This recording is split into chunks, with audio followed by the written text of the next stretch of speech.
So tumeanza live bana, live ingine ndio hii leo. Leo ni Q&A. Leo si story mob. Nasema tutakuwa live Q&A, no filters, just real talk. So kama una swali uliza. Tuanze TikTok pia.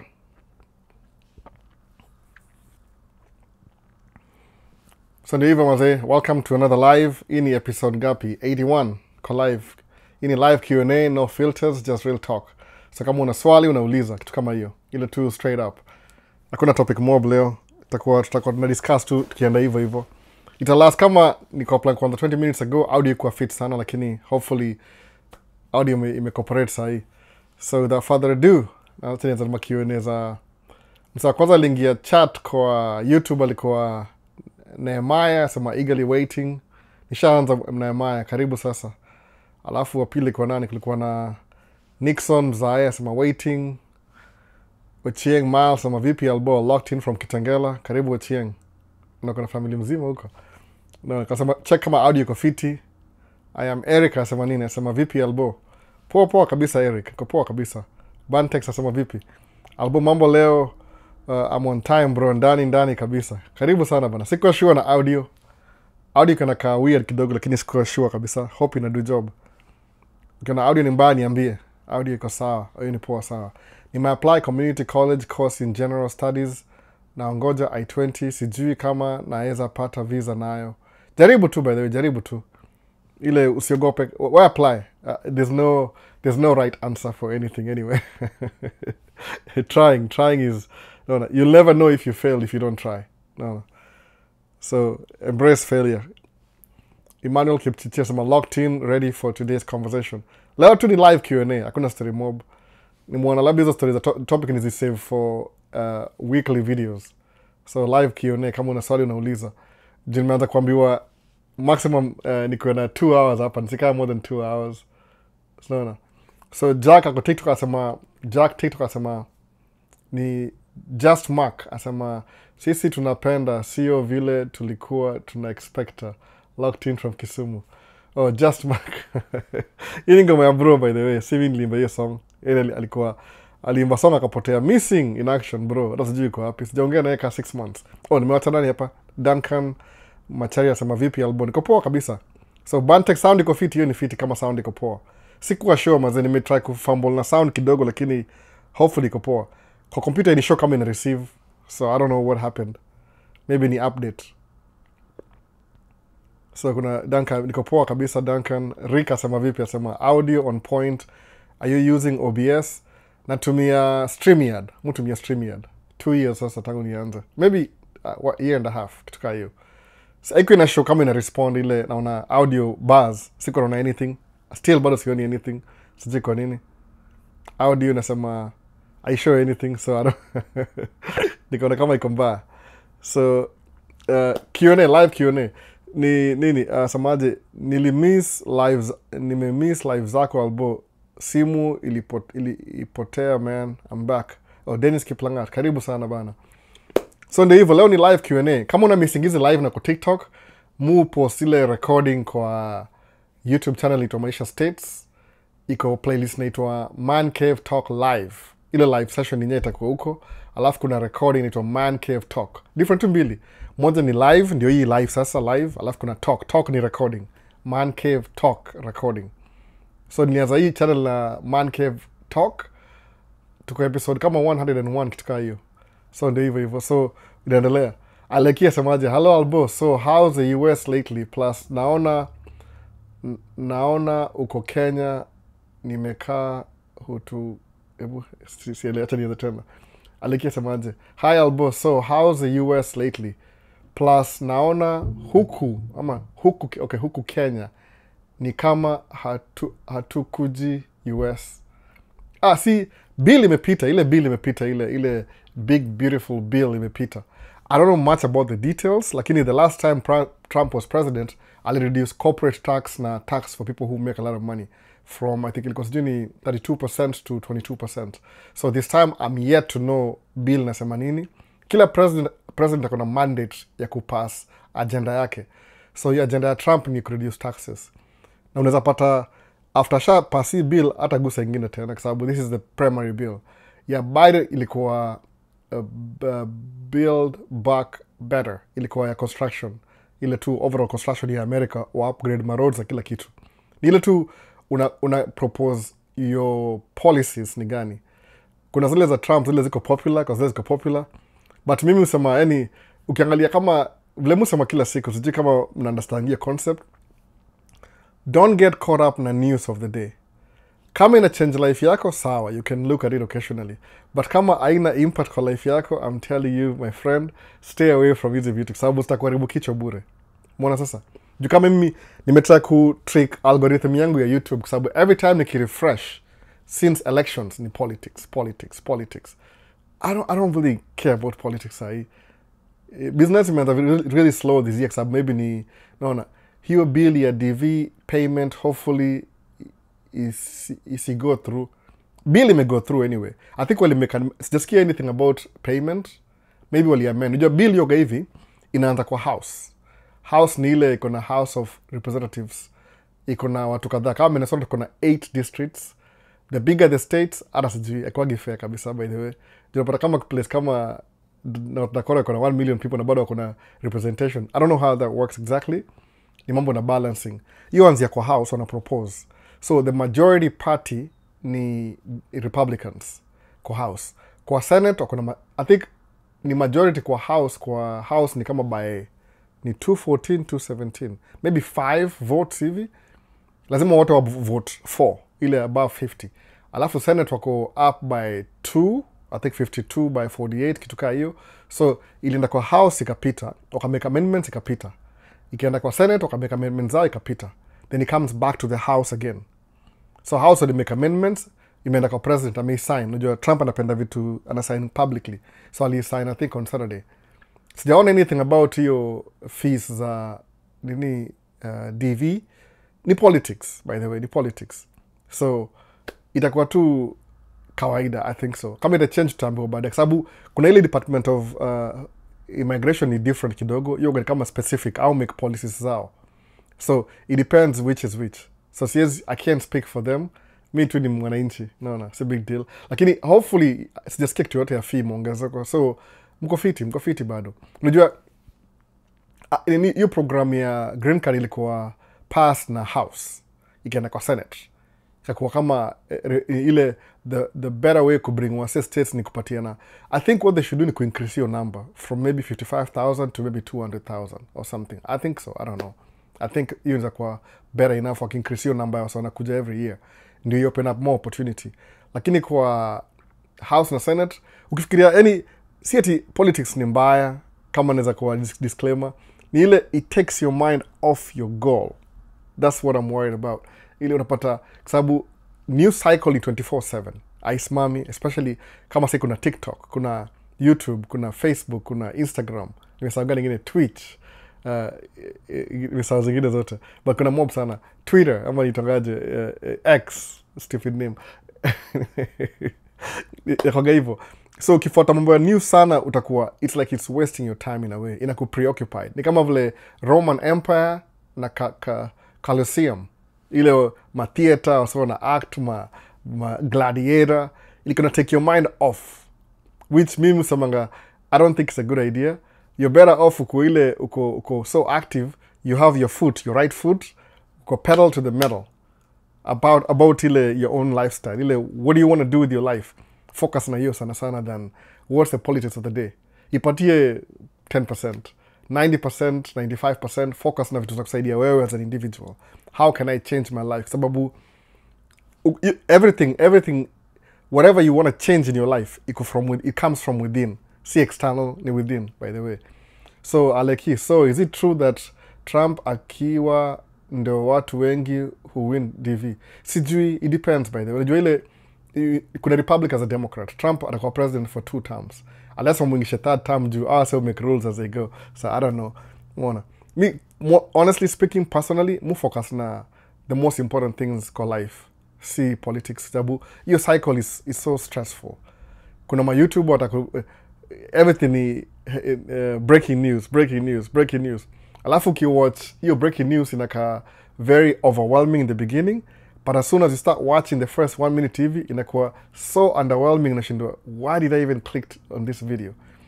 Yani inaharibia algorithm. It spoils for legit, genuine content ya watu wengine useful than, you know, political hype. So bill, it could be good, it could be bad. I don't know. Tajua baadaye. Si hatuko Senate, itakuwa, I think effectively, sijui inaanza effectively immediately, ama inaanza next year. I don't know. You take some time kuanza. Maybe inaanza, we're yet to know, my analysis. Lakini kumbuka, news ni business. There's a news business. So they have to make money. Na currency yao ni attention. They want to seek attention. So they love attention. So please, no. Stay focused na vitu zinakuhelp wewe kwa as an individual. How can I grow from point A to point B? Ukifocus na vitu ziko external, haitakuwa poa sana. I don't think it's a good idea. Utapata unajilemea bure all the time. Tena kama kamera bina deserve. Au ina deserve iko fiti. Kabisa hao. Musa hii kamera bana. Kama ika on. So David asema nini hapa chini? Asema Albo, ama uko US kuna international scholarship za tracking. Dennis Kiplanga, tracking si nini? Si kama chuo, kuna community college. Tracking ni kama plumbing. Naweza sema hivyo. Ni skill, by the way. Tracking ni skill. Unajua samanga vitu mbili. If you go to school, learn a skill and what's the other word? Nimesahau jina. Naweza appropriate na kama sitaki kupatia example. Tracking is skill. Ni something yani repetitive. Si kitu overwhelming like inachukua all the spaces. Ni skill. It takes about, maybe ukiingia kama kuna community college na offer tracking. Kuna moja kitu Dakota County. Though wali shut down your project. Sijui ni funding. Probably ni funding. Sababu wako na chuo kabisa everything. Okay, shut down. I've been eyeballing that place. Sijui na zaibai. Ada sijui. Maybe ni agava. Sijui kana zaibai. Iko already built and everything. Resources. Sai ina lie to waste, by the way. I wish I had time niwashow hizi vitu. Lakini hii weekend nimekuwa nikilala tu bana. Moga nalala sana. So, ni tracking ni skill. Sisemi, ado kuja hapa hivi. Night runner semaje. Wagwan, ule dere wetu bado ako wax ama alichujwa. Alimchuja. Wife ameamua kudrive track mwenyewe sahi. So we're kind of looking at towards ile babysitter. Though na track mbili, kuna track moja imekaa bado. So naona vile place itaenda, ikiimprove na mrudisha bado. But yuko available only for this July and August. Sijui kama atarudi. So Albo, let's say like Walmart, mbona hawana visa sponsorship jobs. Aleki, so siezi, I can't really, I don't know how to explain that. Unajua place iko above my pay grade. Scholarship yoko ni kama kampuni iko profitable, for example.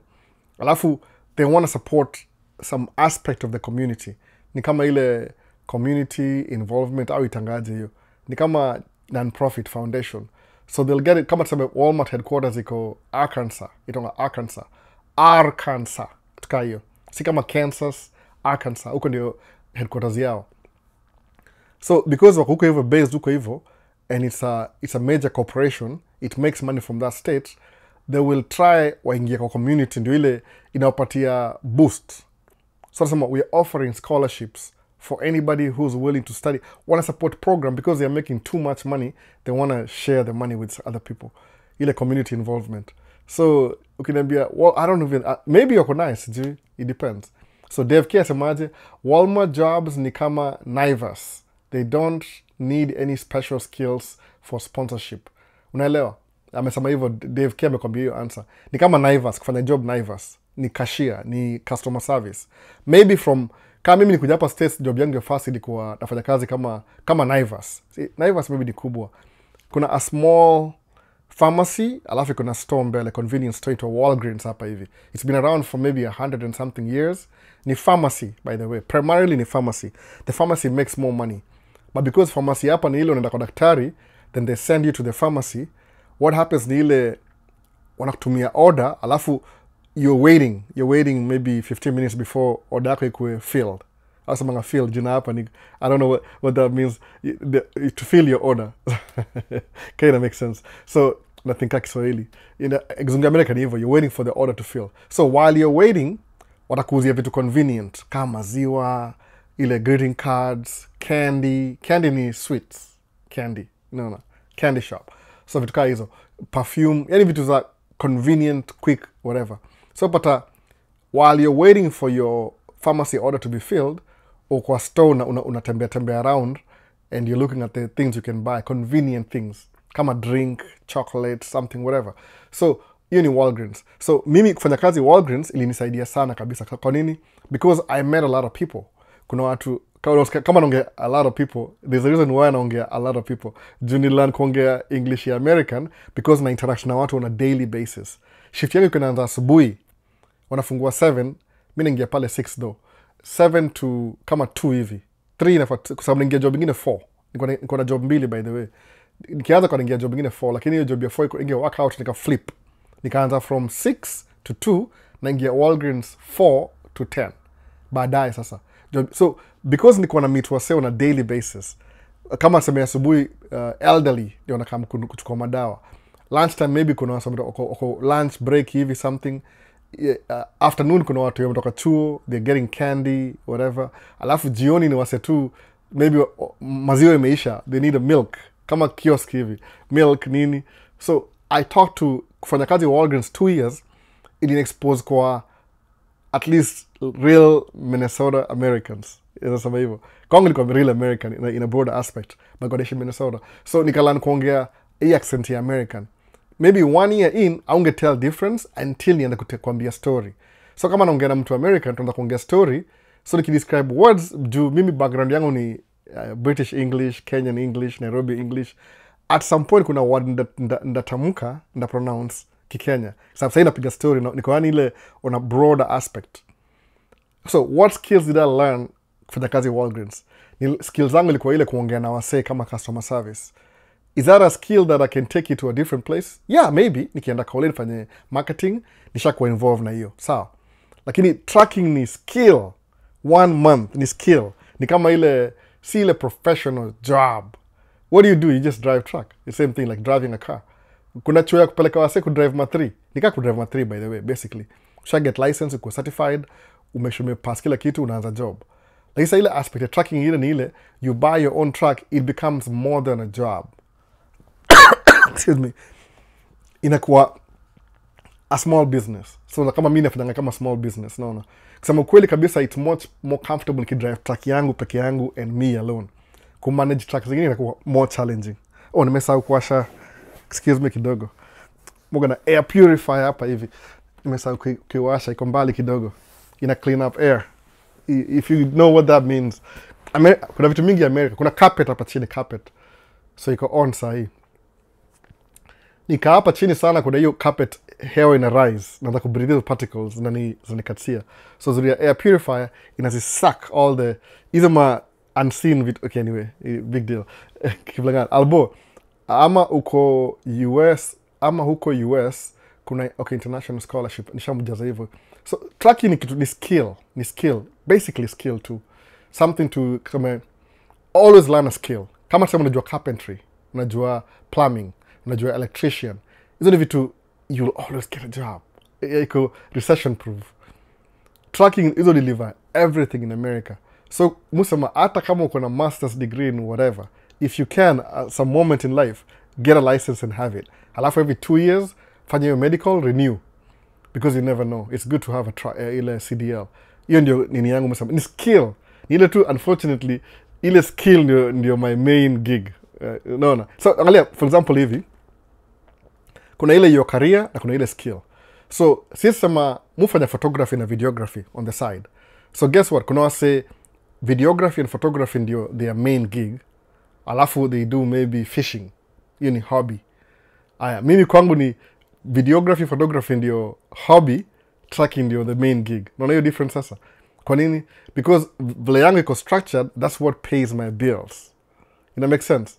So in skill, si kitu ati unaingia chuo. Hata ile chuo ya Dakota ni ile they offered a program, ni kama wanasaidia community in case you want to get a license. And I think ilikuwa half a semester ni 6 months, so ilikuwa 3 months program. Unaanza after 3 months, they teach you everything. Naona kuna train dedicated tracks na everything. Lakini I think that program specifically was shut down na gava because of funding. So maybe itakuwa revived this year, I don't know. So ukisema unapata scholarship ya tracking for 3 months, ni kama hard kuconvince msee kwa embassy you're coming to drive truck. Watakuwa wanashuku sana. Kitu ya 4 years, 2 years to 4 years, probably itakuwa ina make sense hivyo. Nani ndio swali tumeenda mbali sana sijui. No. Ilikuwa wapi huko? Ilikuwa TikTok ama ilikuwa Aleki okay sawa. Aleki ameget hiyo story. Umeona? Tracking set ni job ni skill. It's a skill. It just if you makes you money, ni kama sasa ufanya content creation. You anza kama you pick up a camera, unaongea na wase, kama vile mimi nafanya sasa hii, unaona? Si kwenda chuo ku learn how to do this. Unaona? Is there more money in videography than tracking? How do we? I don't know. Me, I'm not a professional. Okay, maybe I should say I'm a professional because I've learned a lot. Like, I prefer just doing it freelance. I don't want to get paid to do it because I've been acquired 2 commitments. Stuck on your time. My main gig tracking needs me Monday through Friday. So, neza accommodate photography Saturday, Sunday, weekends. Videography, I think it makes more money ukiingia level ya cinema. Because cinema budget yao ni kubwa. And you're doing more complex things. Lakini videography by itself, you have to be a really good content creator, maybe. Alafu utakuwa, you can make money. I don't know. I'm not that kind of person. Mi ni mse wa kawaida tu. Average at best. No. Ukweli kabisa. Vile uongo. Aleki, between tracking and doing 3 jobs a day with which one is best? 3 jobs a day. Even tracking could be stressful. Ile tracking ko very hands-on. I don't know 3 jobs. Before nilikuwa na do job, ilikuwa 2 jobs every day. Moja ilikuwa kwa factory, kwa line ya factory. Ile wana manufacture, ilikuwa nini? Catheters. Zile za catheters za mtu akuwa na heart attack, alafu vein ile main ikuwa blocked. Catheter inaingishwa ndani, ina-expand hiyo vein. Okay, I don't know, whatever. Something like that. Siwezi kwa specifics, kumbuki ilikuwa. But those things, they were being manufactured in the same plant. Job yangu ilikuwa kuzi-inspect na kuzi-package. Ile, the first package, ile, wacha kwa box. Ile, the whole thing, naingisha kwa case ya plastic. Alafu ina seal, alafu na move to the next stage. Next stage ilikuwa zinaingisha kwa box. So ilikuwa factory, it was very repetitive and very boring. Kusema kweli kabisa, sikudanganya. Mimi ilikuwa inaniua kabisa. I felt like hii ni job gani nafanya bana. Lakini at that time, that's what paid my bills. Either ningeenda hiyo job ya factory ama ningeenda kudu job ya home care, ile kuchunga watu wazee, kuna wale wana disability, ile kama nursing general, ile itongaje? Personal home care au itangaje kitu kama hiyo. Hizi shati hizo ni sumbua na scratch sijui kwa nini. Anyway, so ni home care. Aleki, so it depends. Kuna ile jobs zako available depending on which city you move into America. Ukienda kama kuja hapa Minneapolis, tuko na so many medical assembly, kuna FedEx na kuna home care. Home care ndio the most general kwa wase wengi. Utaenda kudu hivyo ni kama ile pre-nursing, nitongaje? CNA, Certified Nursing Assistant. Alafu ukienda kudu nursing utakuwa na more money, utakuwa na more professional accountability experience ya nursing. That's why it pays more sababu nachunga watu, unaona. So it depends. Mimi ningia factory, the job that was available, alafu customer service, alafu nikaingia tracking. So I ended up never ever going to home care. Though nilidunga home care kama I think 1 month, it never worked out. No. So Jancy Links asemaje, usikue comfortable, jaribu kushoot films za wa Kenya, US. Uko na equipment enough. Ni time ndio sina. Najua Jancy, I would love to, by the way. I would love to. Lakini angalia hivi.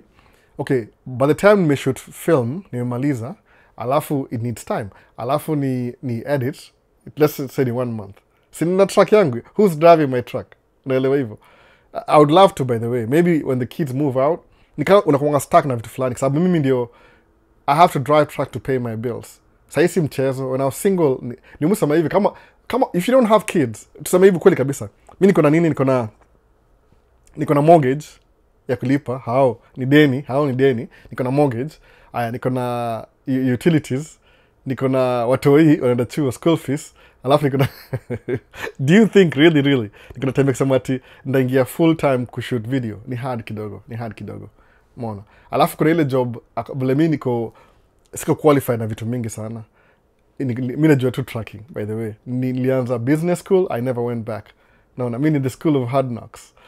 Example tu, that's what you can do it without the education, lakini ni poa kwa education. Umeona sasa? So time ndio hakuna.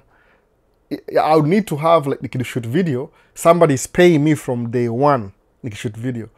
Tell me how that's possible. Who's going to be paying my mortgage? Wife. Correct ka hiyo. Wife bado hajajua kutumia do poa.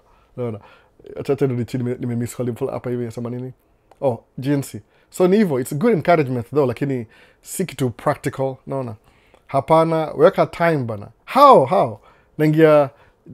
Naingia tracking na muamka 4 in the morning, 5 na prepare breakfast hivi. Sema 4:30 hapo, depending on how far the job is. Kama Monday job inaanza 7, iko 20 minutes away. So hapo naweza mka maybe 4:30 hivi. Ama 4:45. Job iko mbali. 5 na prepare, 5 na chomoka nafika kwa track by 6.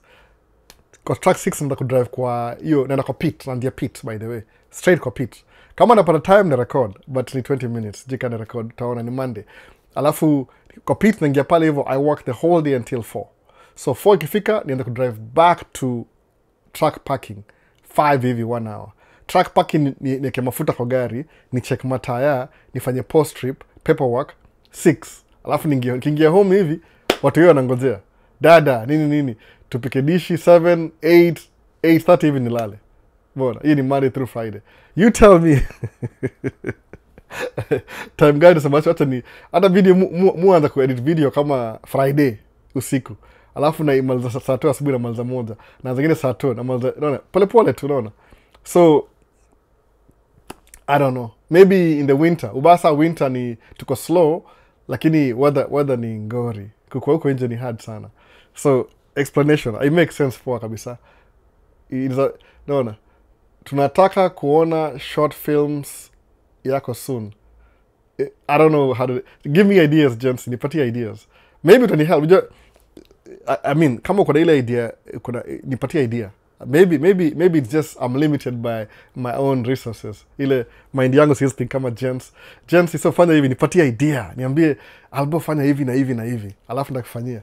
Ka bro kaniambia hivi, bro kaniambia hivi. By the hizi videos za ku drive kwa truck, ni bro alipatia hiyo idea. Aliambia fanya hivi, hebu ni recordie ukitoka airport mpaka home.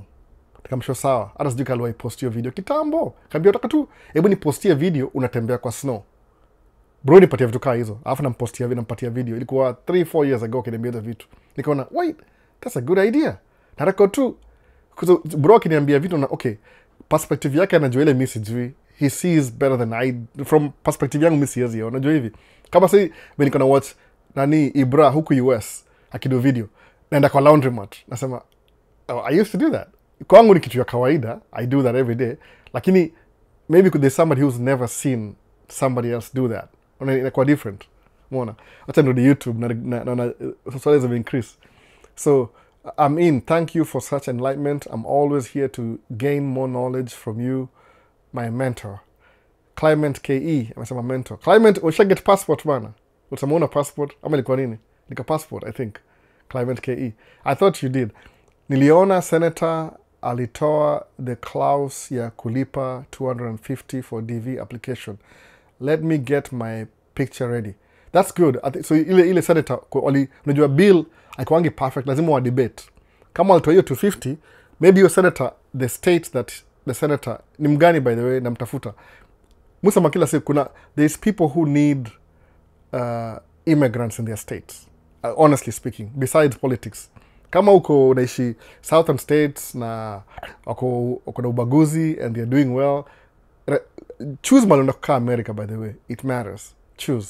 It matters kabisa. Choose malenda kukaa. Kuna places that they need immigrants. So yes, asemaje toa hiyo clause ya 250 kwa nini?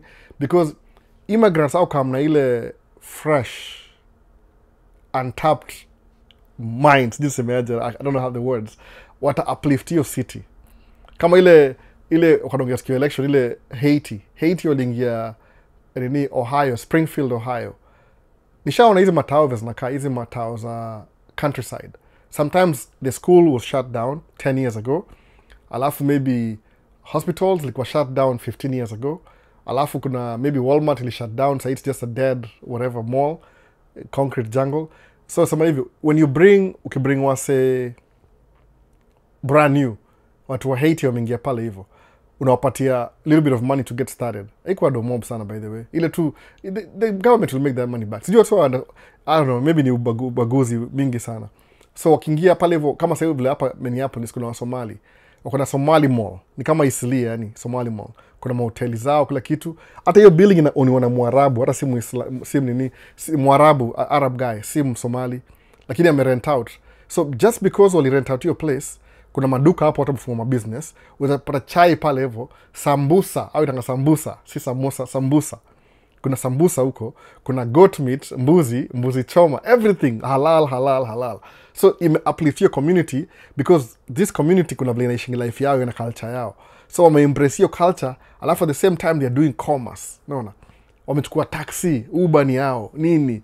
Trucking ndio wamekata kushikanisha kabisa. Wameingia road sana watu wa Somali. So ina uplift economic, because the whole idea economy, vile mu understand, somebody smarter can tell me, ni ku keep currency in circulation. Simple. No. Money exchanging hands. No. That's how the economy grows. The more money in exchange hands, the more the economy will grow. The more you hold back, the less it will grow. That's really simple. Money in currency in a flow. The more in exchange hands, that means you're exchanging goods and services. No. The more you do that, the more in a flow, kila kitu. No. Even the poor evil. Currency, back and forth. So, Senator aliona, nikitoa mambo hii clause ya 250, ita block wase wengine kuja states. I need fresh new blood kwa state yangu, regardless where you're coming from. Because beyond the concept of states. Ingine ni politics, by the way, to be honest. America needs people. Kama kwenda West hivi, wako konka vizuri sana. I think everybody lives paka Midwest, alafu inaishi hapo. Mississippi ndio mwisho. Angalia, chukua Google, mnaangalia live. Angalia population ya Minnesota ni ngapi? 5.8 million. Imagine the whole state. We can do better. It is a quarter of 20 million if you want. I'm at 25. I don't know. It's some good number. And North Dakota, 1 point something. South Dakota, 1 point something. It needs 5,000. But kuna land, kuna resources, kuna these things they can happen over there. Ukiangalia Colorado huko hivyo ina reduce population. I think the largest population in California. I think alafu Texas number 2, maybe New York number 3, Florida number 4, kituka hiyo. Sikumbuki poa hiyo nini. But Florida were the poor. Texas were the poor. So either ni California, Texas, New York, Florida, ama Florida, New York kwa population. Ni a warmer place to be in. So you have to keep money in circulation. So 250 DV imeisha. Nehemiah, endo pige picha saisa yuko nayo. Naona tuanze mapema 2x2. Nafanya hiyo video haraka. Umeona sasa, wase wakuje. So shoot moja life of a Kenyan trucker in the US, from uamke hadi umalize job, utuonyeshe loading. So ubaya ni ile, I don't know how to, kuna video, nisha make video kaa hizo. My second video kwa hii channel ilikuwa bila namka asubuhi. That time actually it took me a week to make that video. Nimeliona in 5 seconds, it'll take 1 week. I do that every day. Ni ile tu sahi you can't keep doing that. Maybe najaribu. Ndaza Monday ni shoot ile nikiamka, but man. Mula na wife. You think she wants to be kwa video? Staki. Tutaona tu kama ni hiyo natafuta hiyo. Naona. A life of waking up. Even my shorts too, by the way. I need to have a day off though, kupull you through. Siwezi do kama na do I don't know. Sababu unajua kwa movie ni different documentary. You can have unasema hivi move camera 10 times. You know how that works, ndio? Where camera yogaje kuna ile wide shot, medium na tight. Wide, medium, tight. So unasema hivi ni camera hapa. You can do that. Lakini I don't have the time, man. Tutaona tu. I'll think about it. Naona.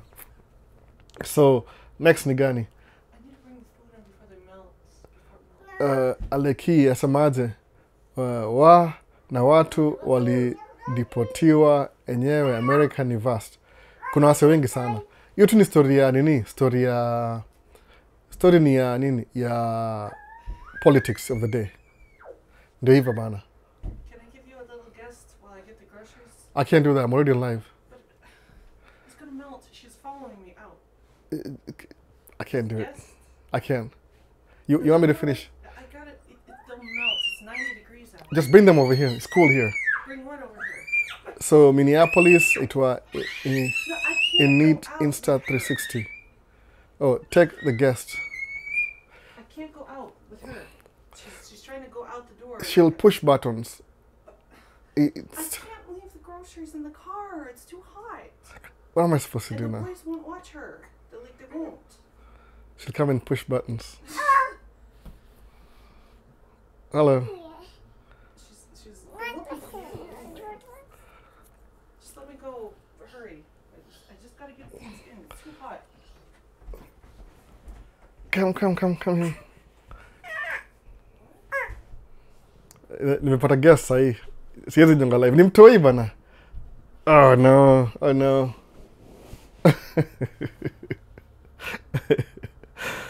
Your phone? What? Phone? Yeah. Don't push the button. No, don't push the button. Here.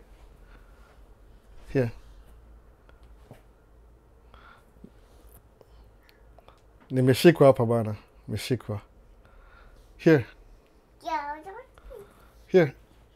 Here, phone. Phone. Sit. Yeah. Guess ni mtoi bana, sister mob. So hata nijaribu kusoma ingine tena tuone kama tutaenda how far na hii story. So Albo, how you combine and edit the track videos considering unatumia kamera tatu na zote ziko na different memory cards. Mufanya hivi Ochieng Miles, muzi stack up together kwa editing software. Nazi stack up hivi ile kamera A, B na C. Alafu na go through ile kuna software za kufanyia kitu haraka kivyako, lakini sikufanyanga hivyo. Mufanya kama na walk through every minute nikitry kuona priority ni gani. Sometimes yoga sequence, sometimes more than a sequence by the way. Kama ni kitu naongea, alafu before niende kumove, na prioritize camera A ile nikiongea kwa face. Ile camera A kweli. Camera A yoga kwa barabara na face barabara, camera 2 ile niangalia, camera C, yes. Camera C ni ile iko nyuma sasa. So mu prioritize what am I doing? Kama nilipewa kama niki yes. Nilipewa hiyo idea kama nikifanya hivi when I'm talking ilikuwa nani akanipatia hiyo criticism. Kuna msa fulani freelance Nairobi nimesahau jina yake. Paka nimemekia video. So alipatia idea akasemaje? Ni prioritize barabara. Yes. Here, drink. Ni prioritize barabara ile kamera A juu atakuwa na barabara. So mtu akudu hivyo siku hizi. If I'm driving on the freeway, napatia more views ya kamera A ile ya nini. Alafu maybe nakat to kamera B ndio ipatie wase ile idea ya kufanya nini? Idea ya nini? Idea ya ku oh man, niko so distracted yani sijui hata tu. Hii ndio story ya life sasa. Yes. Yeah. So, how about combining? Daddy. Yes.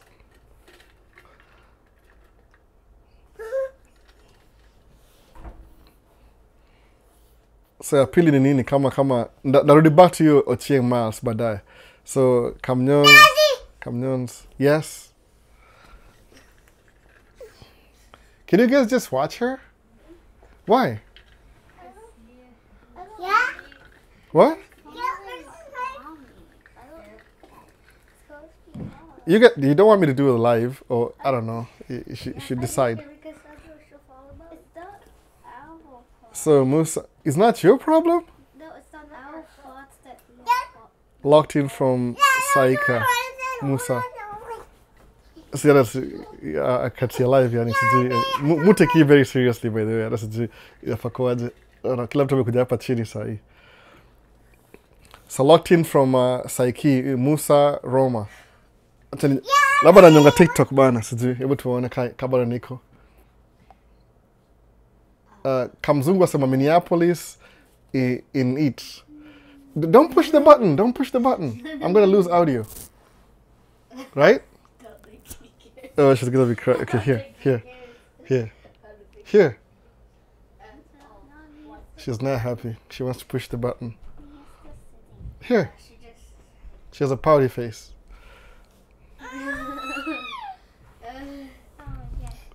Katsiwapa sana kenani, sijui. So kwa nini ni nyonge live asemaje take the guest nyonge live some suggestions juu hata unaona ni kitu simple.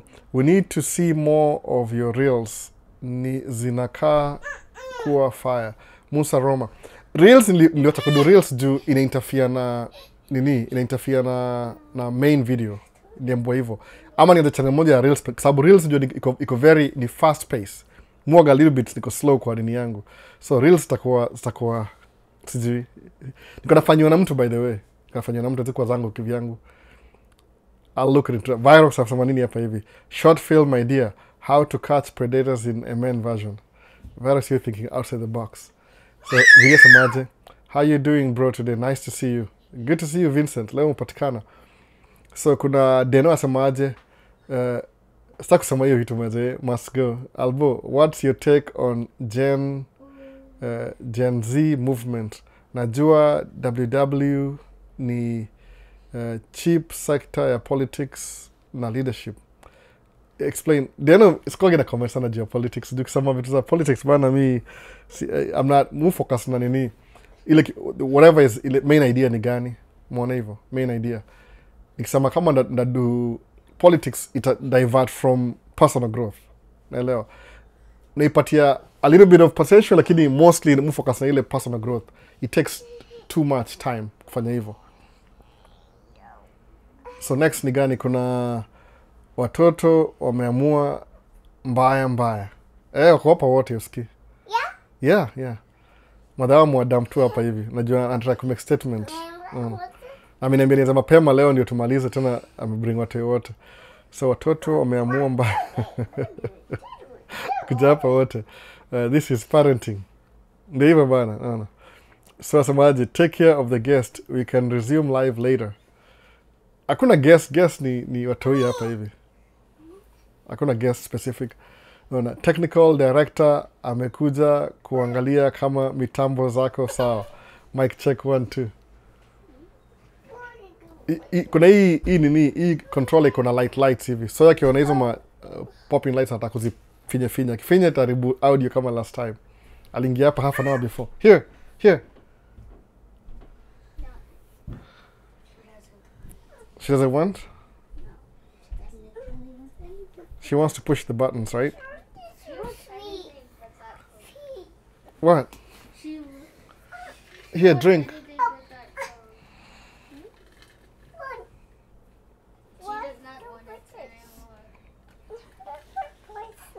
Here.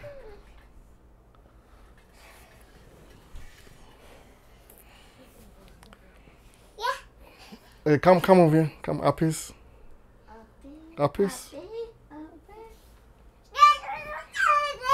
Ataki story. Man. Nafanya nini? Ndakata sangapi sahi? TikTok ngapi? Tendelea tu. Ameniharibia mpango. Okay, can you watch her now? She's leaving. Going upstairs.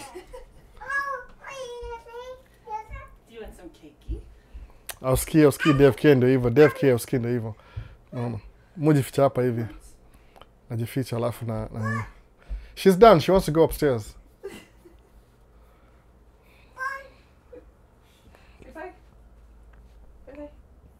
Let me finish up. Bye. She doesn't want bye.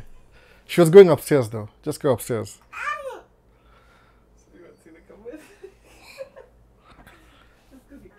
Amamwa hivyo bana. Ni kama aniambia nianze mapema leo, nimalize mapema, alafu anakama ni interrupt. Sijui, no. Mimi nimwambia akinipeleka mbio na history ya live ndaipeleka naitoa hapa man cave nipeleke publicly. Sawa, tumerudi sasa kabisa. Ametoka wote. Man, why? Muteki life very seriously by the way. Hata ndio kwa sababu nafanya hapa man cave, hapa basement, away from everybody.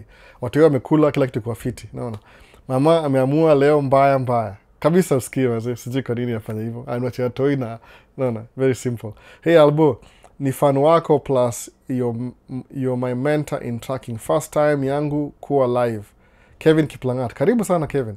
Kuwa live yako, but I have been following your videos on YouTube. Karibu sana msee. Nashukuru sana by the way. Naona. Samata ni making a video ni share zile information najua. Sometimes mwaga beat down kidogo lakini nataka kuishare bado. Ni poa sana by the way. Ile tu if I know something that is asaidia mtu in the future, I'd rather tell you isikie than usipoisikia. Musema hivi, the things that I missed out nikianza, alafu nimelearn over time, ni poa niseme hapa ndio kila mtu ajui ujue how to navigate. Kwa sababu tracking is skill, by the way, it's just a skill that can make you 6 figures. Very simple. Musemanga hivyo. It's a skill. It's skilled labor that can make you 6 figures easily. Ukipanga tu right ile from the beginning. Sija simplify it, ni very simple hivyo. Of course, unajua anything inakulipa do mob ni hard in the beginning, but it gets easier over time. So that's what it is. You can follow back and start utuone. Mama ameamua, okay, nisha catch up. Tuendelee wase, wameenda wote sasa, wameenda. So sema aje Albo, ni 9:13 PM in Nairobi. Naona uko na mgeni mheshimiwa hapo. Wametoka nje, I think walikuwa wametoka, niko na 3 kids hapa hivi. Wife akaenda grocery shopping, amerudi. So nataka ni watch mto India bring dishi kwa hao. Naona my boys can do that, lakini wasema that's not our problem. I don't know. Maybe kuna mekosana na mother house. I don't know what's happening anyway. Mimi niko asubuhi nimetoka kwa house. Nimerudi kwa hao kama tuseme an hour before ni the live. There's something I'm doing kwa track. Sijamaliza naenda kufanya tena after this. So that's what it is. So tracking ni skill. Acha nirudie kama naweza pata ile bearing yangu. Ni skill. Ukiwa careful now we build over time. Ile tu everything is right. Utapata you can make 6 figures easily. Kama mimi nimekuwa nikido for a long time that sometimes kama iko low, kama sasa iko very low by the way, kila mahali. I think vile new administration imeingia, they're trying to figure out how to budget for everything. Watu wanaumia vibaya sana by the way. Watu wanaumia sana over the road. Mpigiwa simu kila siku somebody is looking for a job. Namwambia unfortunately hata mimi track yangu moja imekaa. I'm not hiring. Hata kuna wase nimeka lineup wamekaa. Hopefully vitu zi work out juu sikwangi poa kama watu wa make dough, ni poa watu wa make dough. Ni biashara by the way. Naona. Kuna say you can buy a truck, invest in insurance and you have everything na una mzigo. You're not gonna make money just because you buy a truck. So mwaga kama ni economy kwa poa kila mtu wa make dough. Jina move forward. Unajua watu wame slow down. Lakini kwa wale kama administration is, sijui kama wana prioritize hivyo. I don't know what their priorities are. Lakini sijui mimi naona kama inaumiza tracking sana. Ime slow down vibaya. From tariffs, alafu nini. I don't know the whole sijui the whole I don't know what to call it. Whatever it is. Sijui nini kabisa naweza fanya isaidie tracking in mbele. Mi tu vile maybe niko na dump truck, niko na side dump. So sijana kwa side dump bado juu ina pick slow juu ya mvua na nini. Tumekuwa na too much rain by the way this year. Unfortunately pia. Inaharibu job karibu kila siku. But because niko dump truck na maybe nimekaa kwa kampuni sana, ile wananijua for a long time, maybe unipatia a little bit ile first priority, a little bit. Umeona?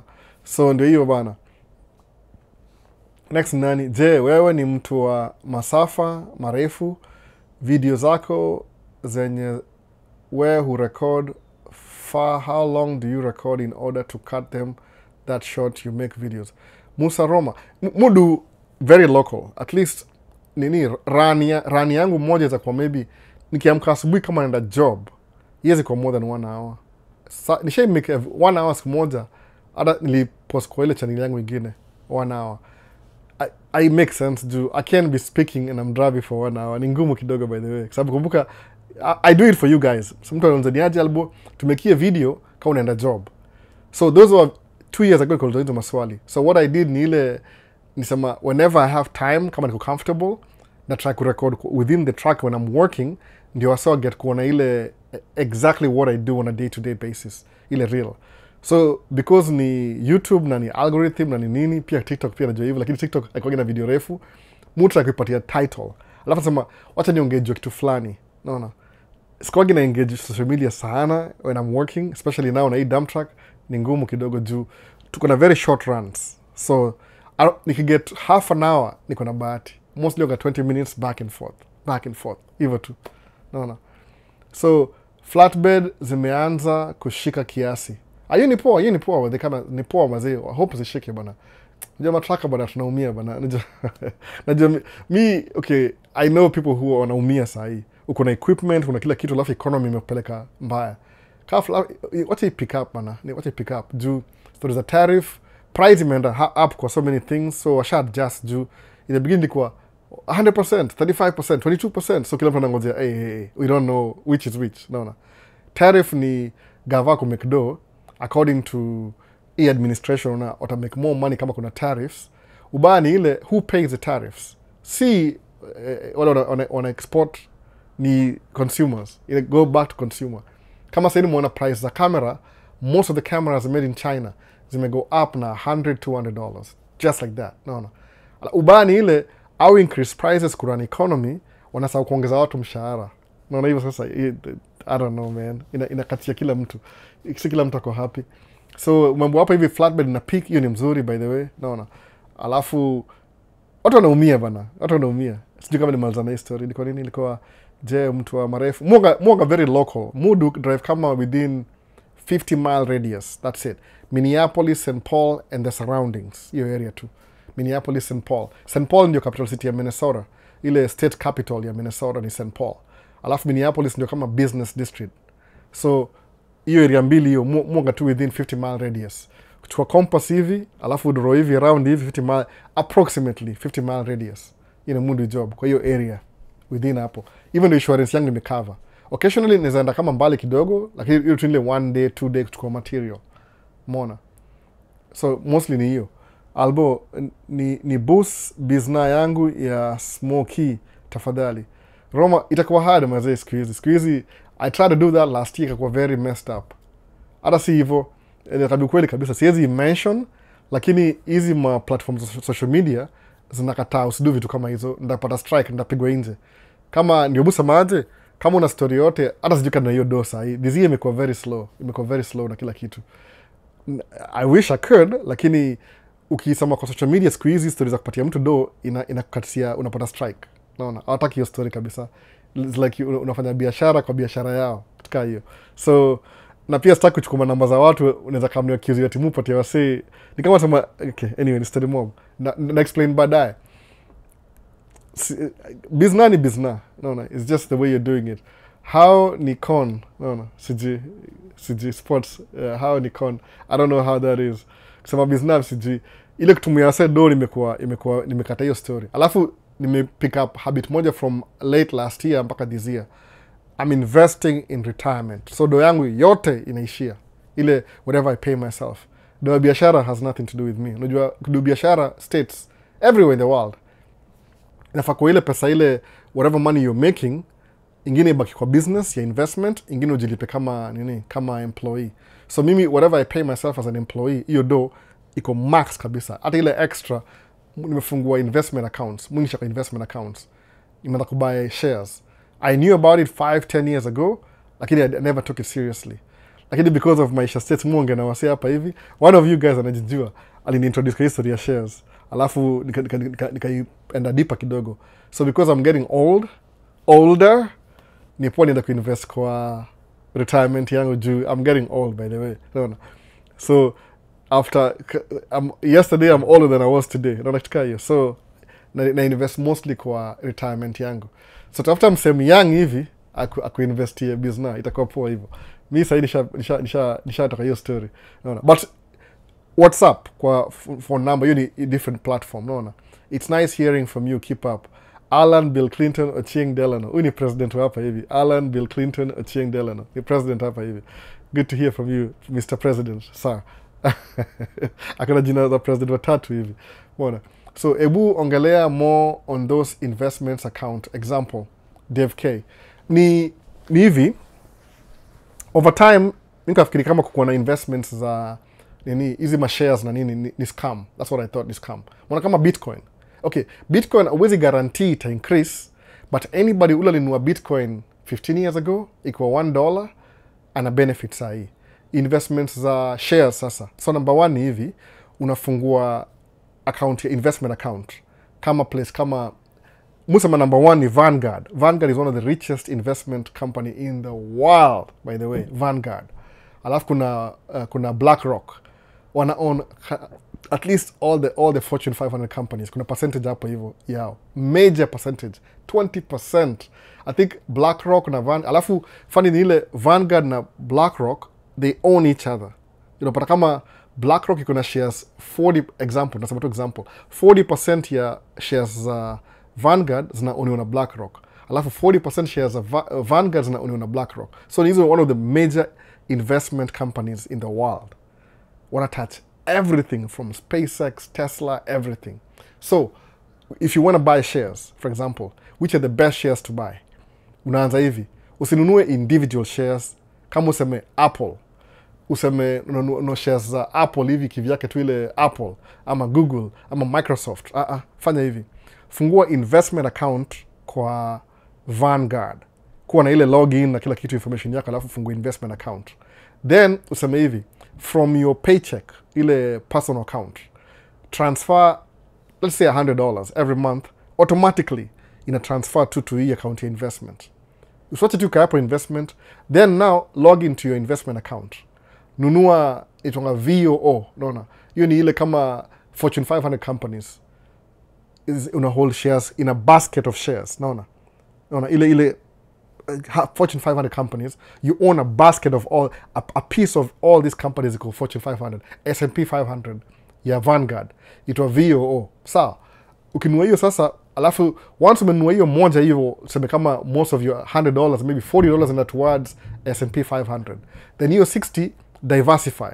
Nunua maybe ingine hapa 10 companies that's performing, 5 juu, you might lose and gain. Even though nobody knows, by the way. Nobody really knows how shares naendanga. Labda kuna insider trading. Lakini longevity, 10 years from now, averagely, S&P 500 you grown at 10% initially. 20% 20 years from now, 30 years from now, you'll have more money. After you don't even have to withdraw your money. Ama use shares. You can borrow against the shares. We invest in a cash producing asset.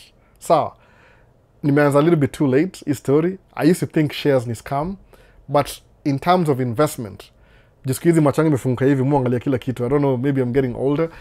Nimeamua na touch base na kila kitu na exist. Niko na life insurance, universal index life insurance niko nayo hapa. Niko na shares hapa. Niko na ile I'm trying to grow my business hapa. Yani unaangalia investment diversity ya kila kitu, ile portfolio ikuwe diversified.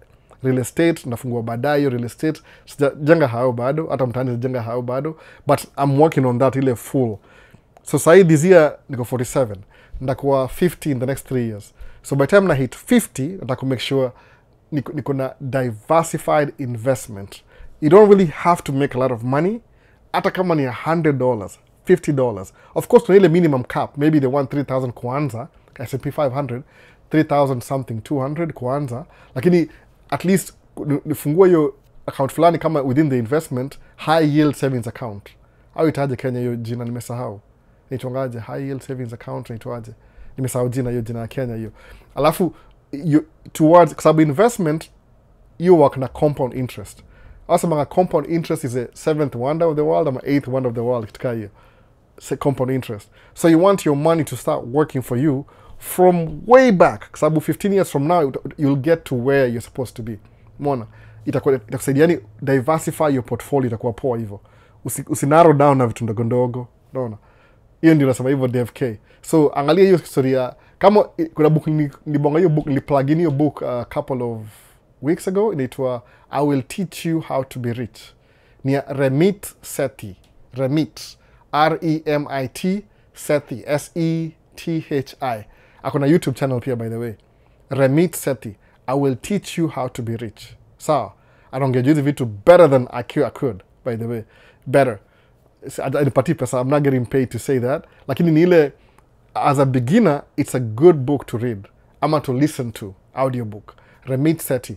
Ama to be smart enough, go subscribe to his YouTube channel. Sabu, kama kwa social media, that means there's one of the videos he's talking about his book. Sabu siku hizi kuna book, not everybody reads anymore. Sometimes he explains his book through weekly videos, podcasts, stuff like that. So Remit Sethi, hiyo ni mmoja wao. Akuna kama podcast hivi. I think you post weekly. Listen to him. Itakuencourage uone kumbe investment ni long term game. Kuna mtu najua hapa hivi, one of nasema acquaintances, si best yangu vile. Umse ni multi-millionaire. Alianza kuinvest kwa 19 years old. Ajaido job moja ya maana sana. So for the first 20 years of his life alikuwa mtu wa kawaida, very broke. Alafu all of a sudden aka move from average to above average. Ajaitoka huko mpaka saa. Siku hizi you donate pesa kwa watu, charity. Because he makes so much money in the shares, lazima donate ndio doing job. I don't even know. He's just doing good. Naona. Philanthropy. Full time philanthropy. You utafuta ma project analipia wasee huku, anafanya huku, vitu mob sana. Yani inakuwa more fulfilling. Na alikuwa tu anaishi regular life for 20 years. After that, shares ikaenda juu. Sasa yako level ingine. Naona. So, I'm telling you man, kama una invest, the earlier you start, the better. Najua kuna wasee bado na try to build life yao, kuna wasee ndio wameanza maisha, lakini ukianza mapema itakufungulia njia. Imagine from now, vitu yani, si ati ni kama predictable, very predictable. Nimedunia hapa sasa, nimeangusha simu. Ni very predictable. Utaanza something saa hii, una invest, 10 years from now itakuwa imebuild compound interest. That's literally your money working for you while you sleep. Mwona sasa, one of your investment kwa portfolio lazima ikuwe investment ile in shares. S&P 500 ni poa sana. Ama kama uko Nairobi Stock Exchange, sijui Kenya ni gani, but I'm pretty sure kuna something similar that makes your money compound every year. Mona, that's the whole idea investment. So since I learned that, nikasema, wow, so unajua unaangalia pesa yako vizuri kabisa, sema how much money do I make every month? Kama last year napatia msedo, this year imekuwa hard kidogo, juu business iko slow kidogo. Mwa na track 3, moja ni ya wife, so nasema 2. I'm only running 2 tracks this year. So income itakuwa kama ya last year. It's okay. So hata sina extra. I wish ikuwa na extra, but investment mapema, hata kama inaka insignificant, just do it. 20 years from now, you will thank your 20 years younger self. Nasema hivyo. I'm borrowing from you the words Ramit Sethi. You will thank your 20-year younger self for doing that. What have you invested in kwa stock market? Night runner. So hivyo, S&P 500. No, that's what it is. Ni hivyo tu. Na much kwa tu individuals ile just to keep it going. Utaka ile the simplest way to learn how to do it, investment. This is not the best one kabisa, lakini itabe kama you want to practice. Tumia hii app itoaje, kuna app moja naye hapa hivi. Kuna Acorn ama Robinhood. Tasho nini? Robinhood, Acorn, TikTok. Hii hapa Robinhood. Anza na hizo. Kuna hapa kwa YouTube, sijui kama mtaiona hata sijui pesa yangu. Kuna Robinhood na Acorn. So Robinhood, you can send $100 alafu we diversify. Though it's not the best app kuanza na Robinhood ama Acorn, inachukua $1 from your bill in a round up, but still jipatie baby steps, like learn a habit ya kuinvest. I think that's a good idea. Ukilearn, sababu kuna vitu zile, kuna habit lazima ulearn, alafu unlearn whatever you know, alafu ulearn hizi habits. Kuna also trade back and forth. I don't believe in that. You need gambling.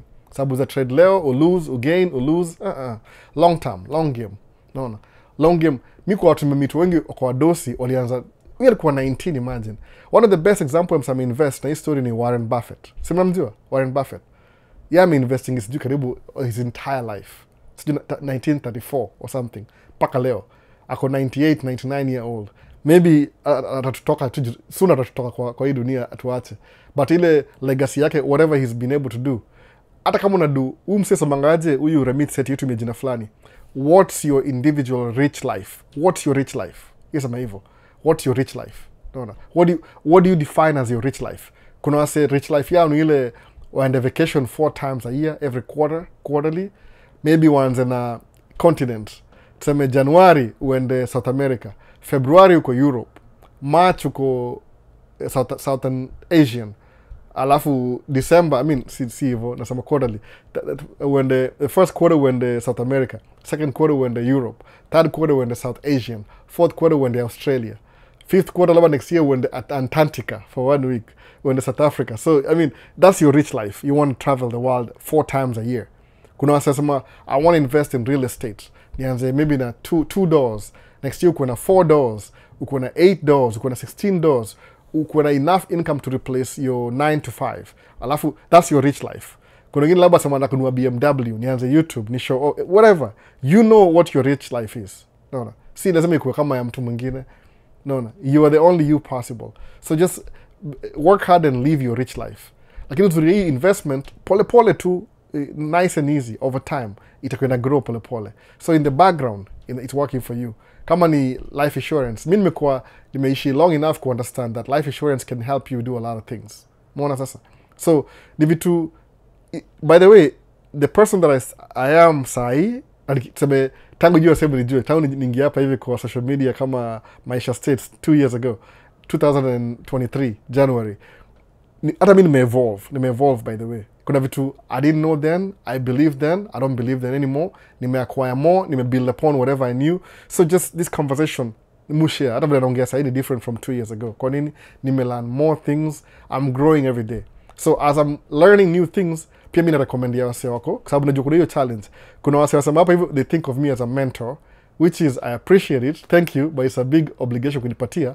Ni ile, I want to be a good example, msatoka chini, akuwe na easier time ya kunavigate through life. Kwa sababu life, in the broad sense, is like you're swimming upstream. Life is hard, period. Hakuna ati life is easy. Kama ni easy kwako, maybe you're not even here watching. Uko busy, uko vacation mahali. Alafu musema ile, one of your rich life, you will define your rich life yourself. I think nobody will just give it to you. Sielewi mimi. Maybe kuna watu upewa. Hata wajua kama wamepewa, mpaka wailuze na realize, wait a minute. So I actually live the rich life. Oh, I didn't know that. Mbona hivyo? Musema hivyo, kama ukidetermine wewe, mimi, I'm in charge of my destiny and my life, uta create path ingine, only you understand how you carved through that your path. Kama mimi, I'm just a truck driver, by the way. No big deal. No. Sema kweli kabisa. Sema, I'm just a cashier. With the States niko cashier. I'm just a cashier. Working at Walgreens. 2 years at Walgreens. Working in a factory. Even too. That's who I am. There's nothing special. Na sisemi kama kujibelittle. Nasema ile tu kusema tu real talk. I'm just a cashier. Niko wapi Walgreens 2 years. Nikakam na States na green card. No big deal. No big deal, by the way. No big deal. Sijasema mimi, usisema ati, oh maziwi albo. Maybe somebody defines me a little bit differently. But mujua tu mimi, I'm just a cashier who showed up in America. Boom, nikata kulipa rent kama cashier. Nafanya kazi kwa factory, 2 jobs. Nikabai gari ya kwanza na deni. Nikabai truck yangu ya kwanza na deni. Nikalipa hiyo deni, nikabai truck nyingine ya pili na deni. Hii kampuni mudu job ikanisaidia kubai hiyo truck ya deni. Nikabai truck ya 220,000 2020 because nichukua SBA loan through bank fulani na deni. Na kuipay off in a few months na that's who I am, by the way. Na grow too. No big deal, nothing fancy. Average at best. Si tukisema ati najilift up kama nisema ati I'm trying to lift myself up nisikie poa. Of course muji encourage, musema aje. Kama mimi musema aje, there's nothing like I'm trying my best. Don't try your best. Be your best. Simple. Mona. Angalia, these are my weaknesses. How do I surpass my weaknesses? Sabu, give it a game every single time, utakuwa mbali sana compared to where you were initially. So, average guy doing extraordinary things. Ordinary guy doing extraordinary things. In your own definition, by the way. Useme ati ni kopi nani, apana. Kama kuna Ibra kidu YouTube, he was really good at it. Nasema hivyo kweli kabisa, he was really good at it. Lakini kile musa kama ni ile alisahau ni ile, hakuiona kama ni kitu ya maana yeye mwenyewe. Yeah, according to yeye too, I'm just having fun. But he was really good at it, honestly speaking. So akawacha. Akiwacha sahi, maybe ile void aliwacha, kuna wasali kama waka take over your space. So wame diversify. So hata kitaka kurudi kwa game, ilimpita hiyo already. Umeona sasa? I don't know why. Mpaka unapata ile plug ya YouTube ile ya 100,000. Man, I can wish. Sahi siko gina wish sana. Musema, it's a good achievement. I'll get it when kuna wasali nimejua watching YouTube for karibu 10 years. Wajipata ile ya 1 million. Alafu eventually after 11 years wapata ile ya 1 million. Kuna wasa wingi hapa hivi immediately 1 year kuna ile ya 1 million. Unaona hivyo sasa? So, ni kama achievement. What's your rich life? Wewe mwenyewe jiangalie tu, what do you want to achieve in this life? Alafu ipursue tu at your own pace. But usijidiscount, kuwa at least above average kidogo tu. Umeona? So, Modhi amesema aje, Robin Hood stock yao ili niokolea. Poa, Modhi kama unafanya Robin Hood inakupatia ile practice. So, I think S&P 500 ya Vanguard lazima kuwe na a little bit more money. I think ni 3,000 kwanza. So that after ile high yield savings account, you save maybe at $100 a month for 3 years, ikigain interest. Alafu once umefika 3,000, withdraw, ubuy S&P 500. Usi lose time. No. When it comes to investment, phrase, investment here long term, time is more valuable than the money. So you could be losing $100 every month, but you lose in a compound behind the scenes. Naelewa? I'm telling you, man. Mrs. G, I don't know why I never thought about this, but it took a book and some people, say their name by the way, so ile wako hapo wengine au kama kuna maybe wako live sahi, but au kama kuna live baadaye. I'm learning. Unajua tuna interact na wase kwa sababu I think people understand that kukaa mbele ya kamera, kuongea na kamera, it's not that easy. Ni hard by the way. I'm telling you. Kama leo nimesumbuliwa na audio karibu 20 minutes. So man, I wish alafu na bring mtoia kuja kufinya buttons. It's hard for people to just be in the camera. So musema nimeacquire you confidence over time because I know what I'm talking about. Alafu naisema si high level, ile tu if you can relate, chukua kitu, anza maisha yako, sema ni aje, najibadilisha pole pole. Kwa sababu imagine mimi niko 40s, wewe uko 20s, alafu uanze hii story. Akia nani? No. By the time nafika hii mali mimi niko sahi, nitakuwa maybe 60s, utakuwa 40s, utakamuni nipatie mkopo juu you gonna be so rich kwa sababu umebuild life yako in a way that you can never fail. Au utakuwa mali level yetu, utakuwa level nyingine mbaya. Naona. Juu kama nimeona last week story kuna trend ni ile sijui story ya Andrew Kibe na director Trevor. Okay, claims sijui ati anaclaim ati Kibe alimtext, alimu-email akamwambia DM ati let's do something together. Na last year sijui siku ya Kibe kwa haya kuna whatever. So, okay, I saw that coming by the way. Kwa sababu limuona director Trevor akibeka video zake na stama naongea haraka sana. Director Trevor akona ile ambition ya kuwa filmmaker by the way. Akona hiyo ambition. Nishaona ile behind the scenes yake. Umse take you kitu very seriously by the way. Usimu underestimate. Na sikuwa najua hivyo before by the way. Hata before kwa chikibile anaduna Mungai Eve, ni vile tu wasawaga na Mungai Eve aliamua rich life yake ni wherever alifika kamalizi hapa hivyo. Hakuona potential. Ni musema people maze toka Kenya uende country ingine. Enda Middle East. Udujobu kwa 2 years. Alafu rudi Kenya tena. Utafungua mind in a level. I don't think even states ni higher than Middle East. Sababu muski ya Middle East, kuna best yangu mwambia Paul, kuna wasoni ambia Middle East, yani Lamborghini kwa barabara every day. Mikita kuna Lamborghini, there's a particular neighborhood I need to go to. Kuna Waizara, like Minnetonka, kuna neighborhood kadhaa wana Lamborghini every day. But Dubai utaziona kwa highway kila siku. So, how much is that car? $600,000 US. Hiyo ni nyumba yangu by the way paid off in full. If somebody can pull that, gari kaa hiyo. Kama sasa ati albus mmoja na kuwa na Porsche. Yeah, I believe so by the way. Si priority sahi kuwa na Porsche sahi. I almost did by the way na payment. Niko nitakuwa tu show off. Wacha ni buy Porsche when kubuy hiyo Porsche ni 0.0% of my income. Itakuwa more fulfilling. Kwanza hii mpya inakaa poa sana. The new Porsche inakaa fiti, kuna digital everything kama Audi. Unajua Audi ni Porsche, the same thing. But ile ya last year ilikuwa kama ile kwa old school kidogo. At least this year wame upgrade kidogo. So I'm not gonna buy a Porsche to show off. Wacha ni buy a Porsche kama that's 0.0005% of my income. Then I'll buy the Porsche. But siki tuwa lazima nidu kwa hii maisha. So that's what it is. Fungua Robinhood, Acorn, ulan na hiyo story kuinvest. Yani it gives you the app. Ikona fee though, ikona fee. Si poa kama Vanguard. Vanguard entry level yake iko a little bit high, but fees zake ni relatively cheap. Ano angalie book ya I Will Teach You How to Be Rich. Ramit Sethi. Uangalie book yake, yani soma hiyo book kama una time ya kusoma. Mimi sina time ya kusoma siku hizi sana. I thought I did. Weekend na mtoto hapa hivi. Maybe akiwa 5 anza kwenda chuo. Sasa hii yani dada kila kitu lazima nimpatie attention. I get it though. I get it. Nikamesahau my youngest alikuwa sahi my youngest yeye ndio youngest 2-year-old, ule next yuko 9. So mbona nimekuwa ile at least 7 years ya bila mtoi. Nikanisha sawa hiyo story. Tukaanza tena afresh. So tuendelee na maswali by the way. Q&A.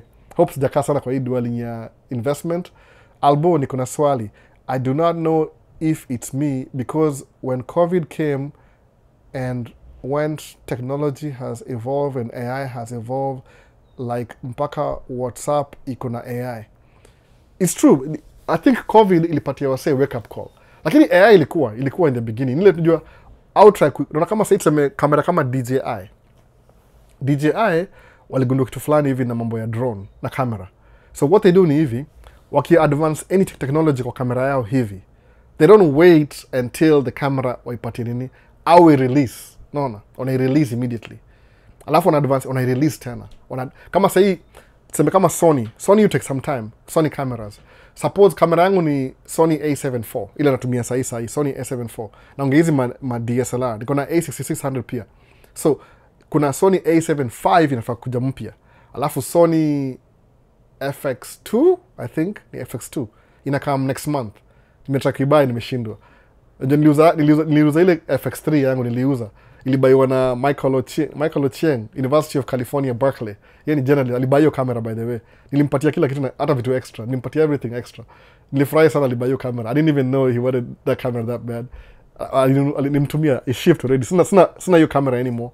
But ile niko na FX2 by the way. Inafana kama A7 iko na AI. Ni ile ukitrack mtu iko na ile image ya yani inaangalia mkono, is a track. Unajua kamera mtu mia sasa hiyo ni track of face na macho, eye out of focus. So ni software yao mpya, the new software ina track the way, kama ukipiga picha hivi kama kuna binadamu, ile kichwa, mkono, mguu akitembea, ina track the whole image ya binadamu. So you can miss a shot if it makes sense. Edward, sijui kama make sense. So Sony wamekuwa na technology 2 years ago. The only camera iko na hizo technology ni hizi camera wame-release last year. So mimi kamera yangu A7 if they want wanaweza upgrade, but they don't do that. Sony out a new camera every 4 years, alafu ile new camera will have the new features. Muona sasa, kama kuna moja tunga stack sensor. Hiyo stack sensor inapiga picha ni kama movie, ile every second 120 frames per second, ile ukipanga picha hivi alafu inakuwa kama movie, by the way, slow motion tena. So out ile technology alafu wanaiweka baadaye, ile the next big thing. DJI, if they discover something new leo, wanai-release leo. Kesho wana-release kesho. Kwa nini? Because wataka ile longevity. Yani mkuwa ile the most current technology at hand. Mwone difference. So AI ime-increase sana by the way. And it's getting better. Ita replace my jobs. Si vile musema hivyo, ita make jobs easier. Kama mimi make videos siku hizi, yoga very simple. If I want a title ya video, naenda AI niangalie, inipatie 10 title, nione gani iko appropriate na mimi, nipatie description. Niseme nipatie description ya video kwa hivi, watch video yangu yote alafu sema acha nipatie title the most appropriate na the most engaging. Still nipatie views. Kwa nini? Kwa sababu at the end of the day wasana watch video ni binadamu, si AI. So AI is still learning, but mwisho ndio kama itafika ile level ya binadamu. Watu sema there's a possibility, but more na doubt kidogo, kwa sababu binadamu ni very complex creatures. We're not just one thing. We're a collection of things. No, I don't know. Musa bado I doubt it. So it may improve sana from COVID, by the way. But it used to be there before. Ile tu ilienda faster after that. So hi Albo and everyone, ndio kuingia man cave. Hope mta catch up. Iko poa. Leo naenda 2 hours alafu na cut off by the way. Ala nimeinterruptiwa, nafaa kuongeza kidogo nimeinterruptiwa. So naingia kwa next ni gani kwa Lilian Kamendi. Hi Albo, hi. Ijini meka familia kidogo. So Kevin Albo, between dump truck na side dump, which is the best for beginners? Kiplangat kwanza na dump truck, side dump ni ile in terms of investments ido mob sana. Juu most of the banks, kama hujai get loan ya equipment na una history ya business, ukianza na dump truck itakuwa hard kuqualify kununua dump truck kama una a good down payment na business history. So muambia wase tafuta ile the easiest entry level ya kuingia, kwa sababu dump truck brand new ni kama tuseme 300,000 out of the door plus taxes. Side dump will get you 40,000. So if somebody tells you, oh, I need you to give me 20% down, ama 10% down kununua truck fulani, ya 40,000 na 300,000, which one is easier? So of course ni hiyo ya 40,000. Kwa sababu hiyo 40,000 hiyo ni 4,000. Ya 300,000 hiyo ni kama 80,000 hivi approximately.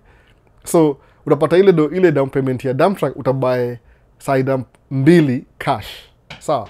So unaangalia wewe mwenyewe uko wapi, what's your history. Kama ulikuwa msee wa ofisi na uko na savings kidogo, kuna watu hufanya job ile wame work corporate America for a while, when they switch to trucking wako na dough already, wanakama unaweka 80,000 down, wana buy truck na wana move on from that. That's good. That's the best by the way. But kama una ile ujaia na business before, anza na side dump. kuna ile cheap entry level. Nunua gari used kidogo, kwa sababu gari mob za side dump hazikuanzia side dump, ni gari ya kawaida maybe ya kuvuta trailer, alafu una convert into side dump. What do you do? Unaweka machine moja itonga PTO, inaenda kwa transmission gearbox, itonga gearbox Kenya transmission, alafu una flip switch inaingia, alafu ina run ile pipe ile ya hydraulic ina dump box. So entry level ya side dump ni cheaper. So unaweza kuprefer ukianza na hiyo side dump kwanza, cheaper entry level, alafu build your business credit 1 or 2 years in, enda ununue dump truck, alafu uza side dump uendelee hivyo, alafu utakuwa usha catch up. Kwa sababu honestly speaking, naweza prefer dump truck more than side dump. But dump truck ile entry level yake inaanzia a little bit, ni too expensive. Hata ukinunua used, you're lucky if you get a good truck used. Sababu watu wengi kuuza truck zao dump truck ni ile wamechoka nayo hao wenyewe. Umeona? Iko brand new ainanga repairs. Hiyo ndio factor hivyo. Na kama haina repairs, that means you just making money and making payments. Ikianza kuwa old, it could be paid off but you have repairs. Ukianza entry level ya old na wewe unanunua used, utakuwa na payments, half of the payments you're brand new, na repairs pia. So it could be tricky in a way. Na kama una clue, itakusumbua kichwa sana, utakuwa stress sana. Increase ile nini yako itakuwa more than usual. So mu prefer anza na kitu simple, alafu build towards where you want to be. Kila mtu huanzia chini. But if you have money, 80,000 cash, endo uchukue dump truck brand new, uanze from brand new. You learn while making money at the same time. Upigie wasee simu, sumbue wasee mpaka ushikanishe. Kwa sababu this is your life. Naona? Naweza sema hivyo. Anza na ile entry level iko rahisi, alafu move to the next step. So Waziri asemaje, hey Albo, man, you inspire me a lot. Now I'm doing CDL in MD, Maryland. Please give me your number. I have a lot of questions. You need to help me. You're doing a good job, man. Waziri, my number is always kwa YouTube channel, comment section. You go through, you'll get my number over there. Preferably, text me first, ujiintroduce, alafu ndio ni save number yako fit kabisa. Ndio when you call me, najua exactly what you're talking about. Tukiongea 2-3 times nakujua. Naona, kuna watu mjua tu, huyu ni nani, naona. Kwa sababu sahii tunajuana kwa online, but tunajuana ile in person. So just do that. Text me, ukipata hiyo namba yangu ya simu, iko hapo kwa description section. Then call me between 9 p.m. to 5. Kama sita answer, I'll call you back. I promise. Sijai kwa kupigia mtu simu. Mupigia kila mtu simu, by the way. Kama kuna mtu mmoja bahati mbaya sijui, but I try and call everybody who calls me back. Sasa, but we get your CDL. It's a skill. It's a good skill to have. Takupatia 6 figures if you do your calculations right. Duke of E10, mse wako Middle East. Karibu bana, karibu kabisa. Hello. Nakuona Duke of E10. Kuna Nixon Mzae asema, Albo, ni ukweli ati the JW wao who secure 0% interest bank loan. JWs ni Jehovah. Kama kuna bank yao, maybe that's true. But I don't know. I can't. Now that I'm curious. But kama ukiget bank na 0 down, ni poa. Kwa sababu kuna historia, siwezi ongea story hapa. Naijua, but miss your type. Kuna watu au pati na loan 0 down. Very few lakini. If you can get that, do it. Sababu you'll end up paying exactly what you borrowed. So I think kama ni J and W, okona nini yao, okona bank yao, that's probably possible. Lakini who's gonna fund you for a business? Mara mingi musema, tumia zile resources iko available. One of the best way kuomba loan ya business ni ile, angalia kama unaishi States, nitonga Small Business Administration, SBA. Alafu before uombe loan, angalia requirements zao. Juu au takujua you're actually in business. Watakuuliza maswali kadhaa, documents kadhaa. So, tafuta SBA uangalie how much they can give you. Ujaribu tu, by the way, ujaribu tu. Those are one of the best loans, by the way. Nzagava. Ziko na interest, but ni reasonable. Iza kuwa more than 5 years. Iza kuwa 10-year loan, 15-year loan, long term. Lakini, kama una do kabisa, it will get you started. SBA. Mimi batrack yangu na SBA sponsored loan. Ilikuwa ya bank, but iko backed na SBA. Because mambo ya COVID. It was na bado nilipa 20% down. Hata ikuwa tin story. It wasn't the best loan, but it was available. Nikachukua tu anyway. No. Na bado na deni nyingine ya SBA sijui kama 20,000. Hata sijailipa yote bado. Ni ya 15 years. So I'm chipping away slowly. Umeona? maybe kama kuna 0% down, oh please do it. No, do it, don't even be afraid, do it kabisa. Chukua 0% down, sababu you won't pay more, utachukua more money kuinvest back into your business. Sasa so kama kawaida, like, share and subscribe if you haven't. Asante sana. Musa kusema kitu kila siku. Thanks. Like video by the way, kama watch live, like video. TikTok I think on tap screen ndio ile show kuna engagement by the way. Sinyamaze sana, ongea tu for free. I don't really ask you to send me any money. Na if you kama kuna kitu yote Maisha States nakwambia send me some money, hiyo ni fake. I would never ask you to send me some money, no, unless you want to buy something from me. Kama vile Victor alibuy camera, tuliongea na yeye kando, ilikuwa ya kando hiyo, he wanted it, nikamuzia. I gave him everything by the way. Hata sijaona, ataona video baadaye, ana documentary. Yeye ni student wa journalism, naona. Albert Baraza, namesake, mambo vipi Albo? Poa sana na kuona. Sini Baraza, sini family moja, nafanaka mimi kidogo. Kupoa kabisa bale, namesake. Wasitonga Albert ni watu A game. Jina yanza na A, nasema tu. That's what I tell myself, A. Watu wengi ni call by mistake juu alphabet, A. Mona. AL. So Keith Adrian, how much is the pay for over-the-road truckers approximately? Man, siwezi jua kabisa. Unajua, I can't even tell. It's been a while since I drive over the road. Nasema 1,000 a week? I'm not sure though. It ile ballpark. Nasema ballpark itakuwa minimum 1,000 a week when you're driving. At least reasonable.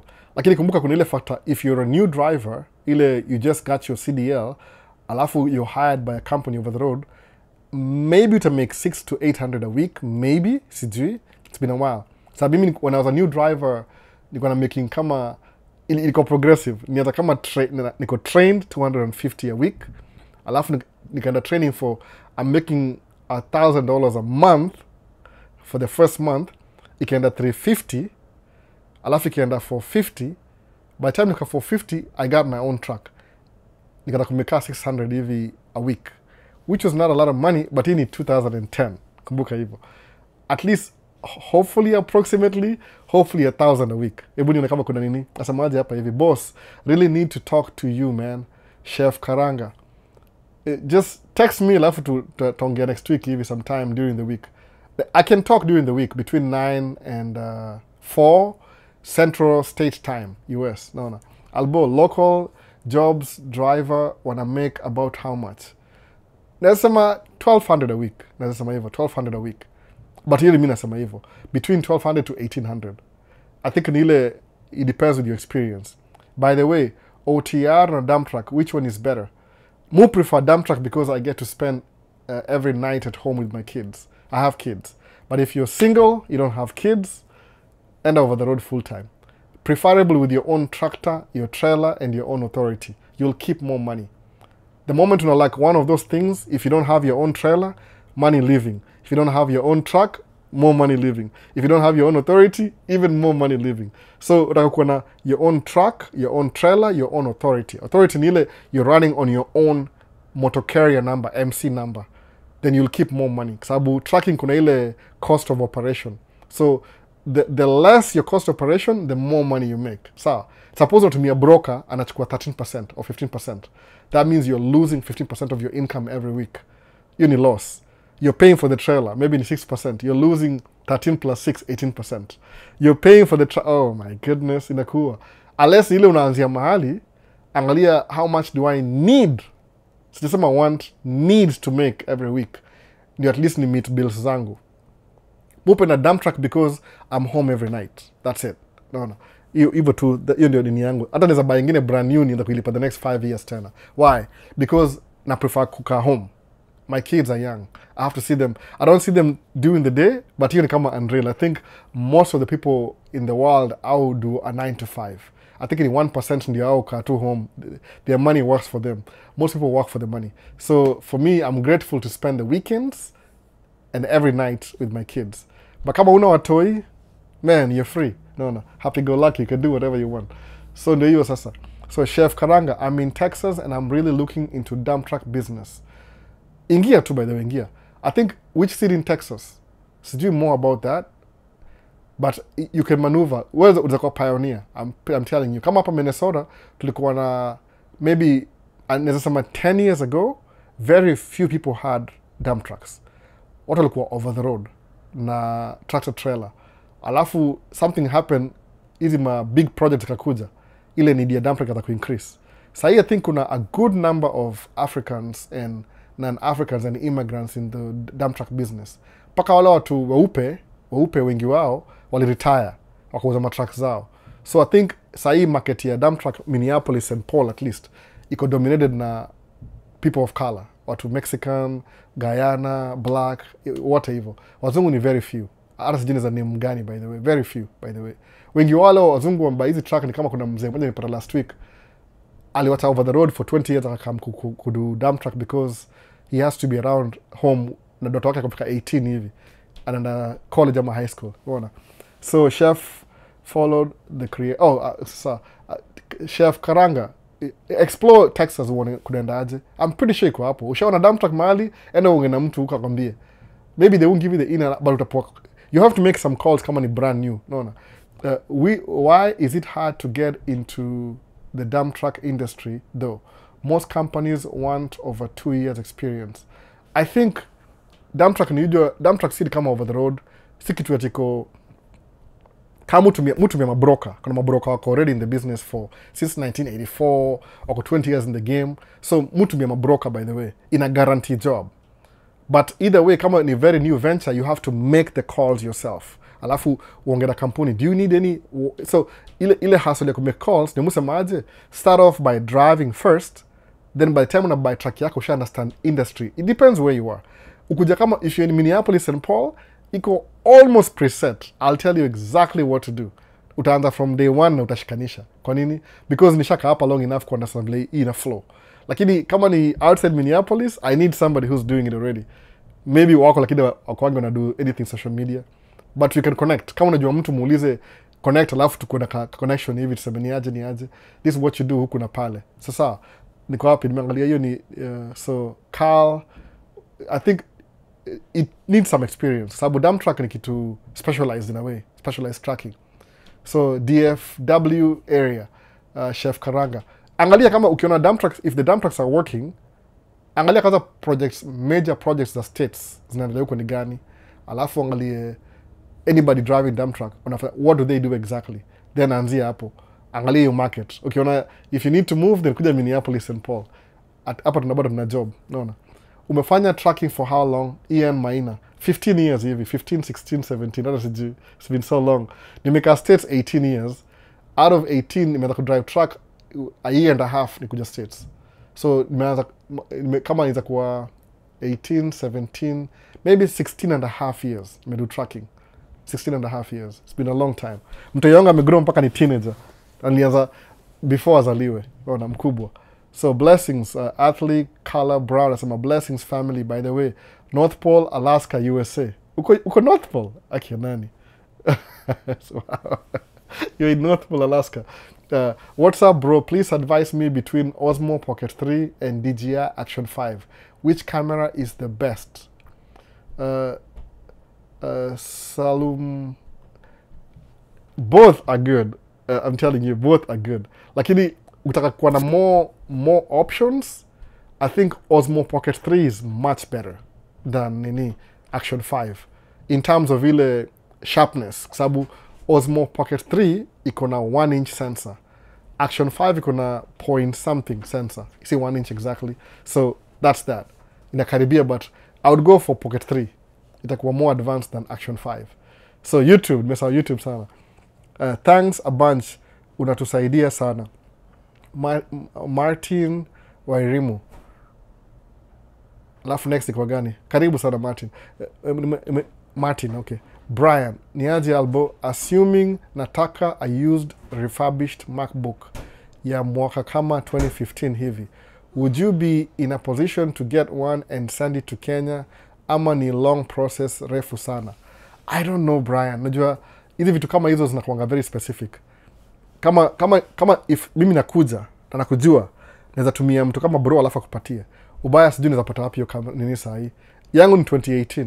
No, 2018. Hii mtu ni hapa saa hii. Baya na do job. Lakini I'm pretty sure soon nitakamkuya upgrade. Sasa So Suleiman amesema okay, endea hiyo Osmo Pocket 3.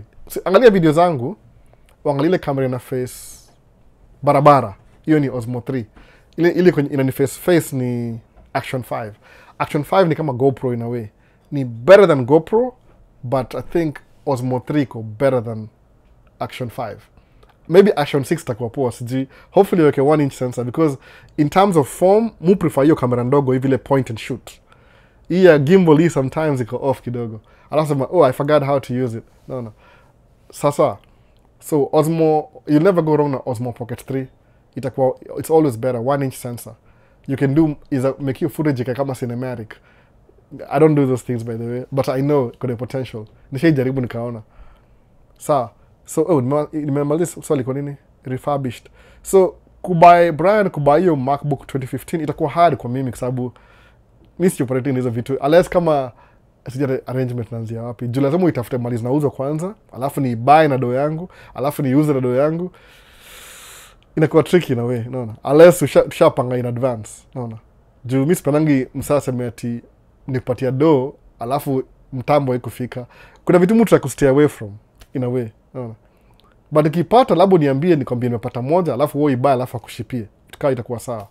But it could be very expensive. Sijui Jumi mtu miasikizi mu buy tu computer. Unajua kibuy computer yote na buy ni ya job. Si ya nini, si ya kuhave fun. Kama hii mtu mia kwa live stream ni hii hapa hii kama unaiona hii ni MacBook, unaona. Hii ni MacBook 18. Inaweza lift up muone. Ndio hii. Iko na case ya black, ni grey though. Unaona? Space grey sijui. Lakini ni ya job, ni computer job. Iko tu under Alhal Incorporated company, si yangu. I just use it as an employee, a good employee. Alhal fires me, I have to give it back. If it makes sense. No. Sasa baada hivi Martin Wairimu, you're paid per mile. No, I'm paid per hour.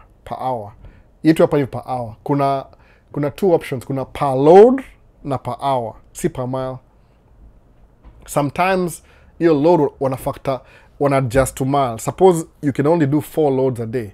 Itakuwa more expensive. I mean, I end up I don't know the figures. Muli per hour. Ile you show up. Sabu is not about ile they need something done. Washai prepare a day before. When you show up 7 o'clock, wanajua they have a window. They will utilize you from 7 to 5. You need 10 hours. They'll pay you per hour. Na hiyo hourly imekuwa discuss na watu wa labor. Umpata hiyo data from drivers, so upata information every year. So wana adjust ile fair wages, ile itacover your expenses, your income, taxes, fuel, everything combined.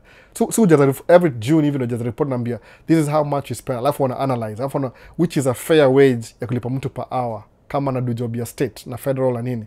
So silipa per hour. So my hourly rate ni 125 an hour. Mucha pa kama between 8 to 10 hours every day. I'm a 9 average. So 9 hours times 5, that's what the business makes. How much do I make? Neza mwanijilipe 45 an hour. I'm a 50 an hour.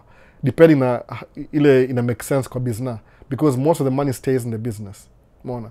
So ama nilijipe $30 an hour. It depends. But ile business nilipo kuna dump truck yako na ile kuna 3 drop axle. Hiyo itwa Quint. Ni 125 an hour. Rates that this year at least. Next year it might change, unaweza ongeza, mostly ongeza irudingi chini ile ku catch up na inflation. Before ilikuwa nikianza nini kibuy dump truck yangu ilikuwa 105, ika increase to 125 because of COVID. The largest increase actually happened year COVID. To increase from 105 to 125. $20 increase, which means there was some serious inflation skia COVID.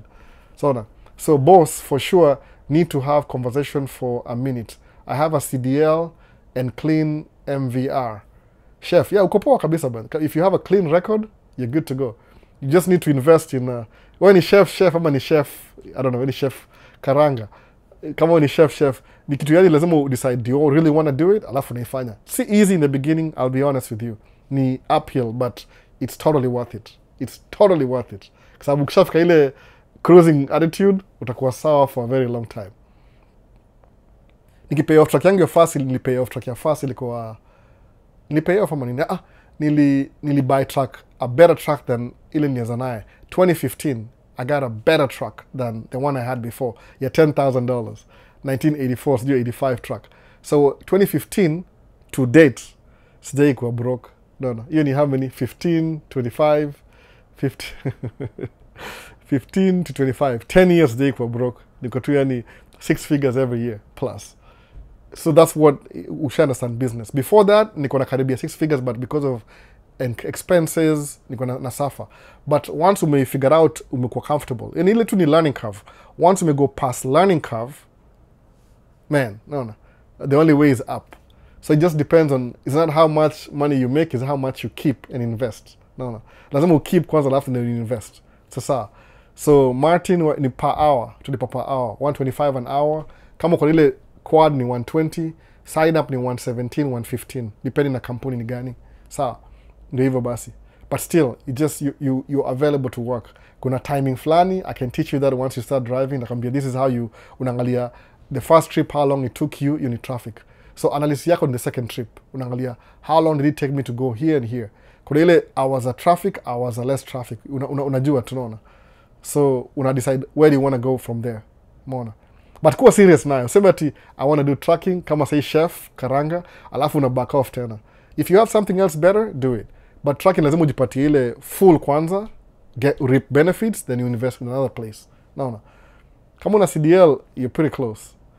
So Albert K Mwenga.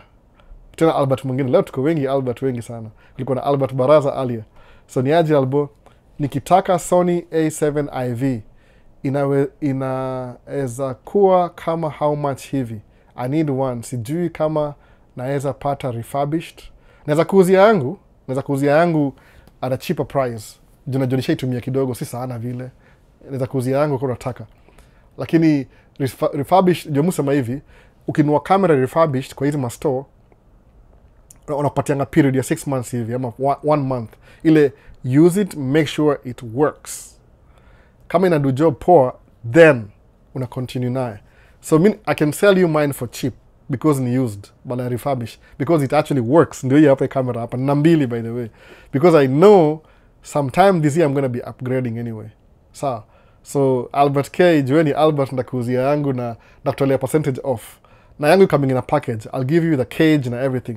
Whatever mfanya hivi nikiuza kamera yangu ama nikipatiana, siwezi patiana hii ni a little bit expensive because I have to put the money towards the next one. So nataka kununua FX2 moja ama mbili. Kwa nini? It's a fit need yangu. Alafu labda ninunue ile ya photography, ninunue A75R for the first time. Sijai buy you for a long time, but I'm thinking of upgrading. But this time, because niko very smart na money, I sell, then I invest your camera to the next camera. Sababu niko na very tight budget ya kuinvest. I'm going to be investing for the next 10 years. So, sitaki ku-waste though. So, if you want, neza kuuzia yangu. If you want. I'm not sikulazimishi. Sababu refurbished, you have to use it for a while before we make sure kosa warranty. But if you want refurbished pia, organize. Tutafikia vetanunua kabisa. Sababu A74 is a really good camera, by the way. Sikudanganyi. It's the best hybrid camera. Affordable.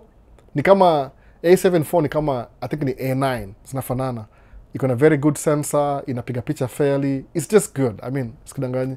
Hii quality, ukona quality ya recording, hiyo ndio A74. Ina shoot na 7K, alafu ina downsample to 4K. Sawa. Ni vile tu ile, the way mine is set up, siwezi tumia kwa camera A because it overheat. Sawa. Ndio mu tumia kama recording. Lakini ile mu record kwa hii live unaona saa hii ni A6600. Hiyo overheating by the way. Sensor yake ni 12 megapixels. A74 ni 24 ama 26 megapixels. Ni double. So it needs more cooling down fan. So utakunua FX2 baadaye kuna cooling down fan. Alafu iko ndio ni replace A6600. Lakini A74 if you're serious, ndakuuzia. No. So sijui what you want, but ndakuuzia if you want mine. But if you want refurbish, ndakutafutia alafu wewe mwenyewe ununue mwenyewe. No.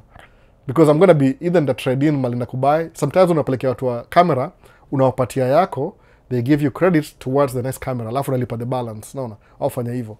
But muchunga kamera zangu. Muchunga anything I own, eventually ita end up kwa mkono ya mtu mwingine. So I really take care of my equipment. Zinaishi kwa bag, iko padded. Naona. Sijaitoa ati imetupwa. I would never transport my camera ati kwa shingo. Hiyo ingekuwa bag imefungwa iko padded kila mahali. No. Hivyo ni equipment lazima this camera is paid for itself, by the way. It's paid for itself. No. So if you want refurbish na kutafutia, lakini if you want mine niambie na kuuzia. If si lazima. So Martin Wairimu, I make 15 to 1800 a week depending on the miles I run. So 15 to 1800, that's good. That's good. No. If a week, that's really good. 15 to 1800. That's really good actually. No. Martin, and I make between 15 to 1800 a week depending on how many miles I run. So Martin, if you're making that kind of money, sijui kama wewe ni owner ama if you're kama ni dereva, save your pesa ndio truck yako. That's really good money. No. Martin Wairimu, and I make between 15 to 1800 a week. That's really good money. As a driver, oh, I wish. Me, I was paid so bad nikianza mpaka I had to buy my own truck nione hiyo pesa ya trucking. Sikuwa na pesa ya trucking bure. I had to work hard for it. Nilichase kabisa. Ni justify. So, miss moja hapa hivi. Salum asemaje, thank you so much. Appreciate it, you're welcome. Chef asemaje, nishamal the chef. Okay, sasa kila mtu ako sawa TikTok. So, Martin, please save your dough. That's good money. Instead of make 1800 I can drive a week. That's good money. You know, almost approximately kama 8,000, 7,000 a week. You know, madereva wangu will make run the whole week. Lakini save your dough. Leave save kama 3,000 a month. Alafu ubuy truck yako. Uta increase your dough times 2 ama times 4 depending on what you're doing. If you're running, kuna best yangu mmoja sijui ndambring alafu jiongelea mwenyewe, sitaki muongelea sahi, but he's doing really well. Alikuwa hivyo pia kama dere 1 year akanunua truck yake the following year. So what's the pay per hour for a fresh dump truck driver?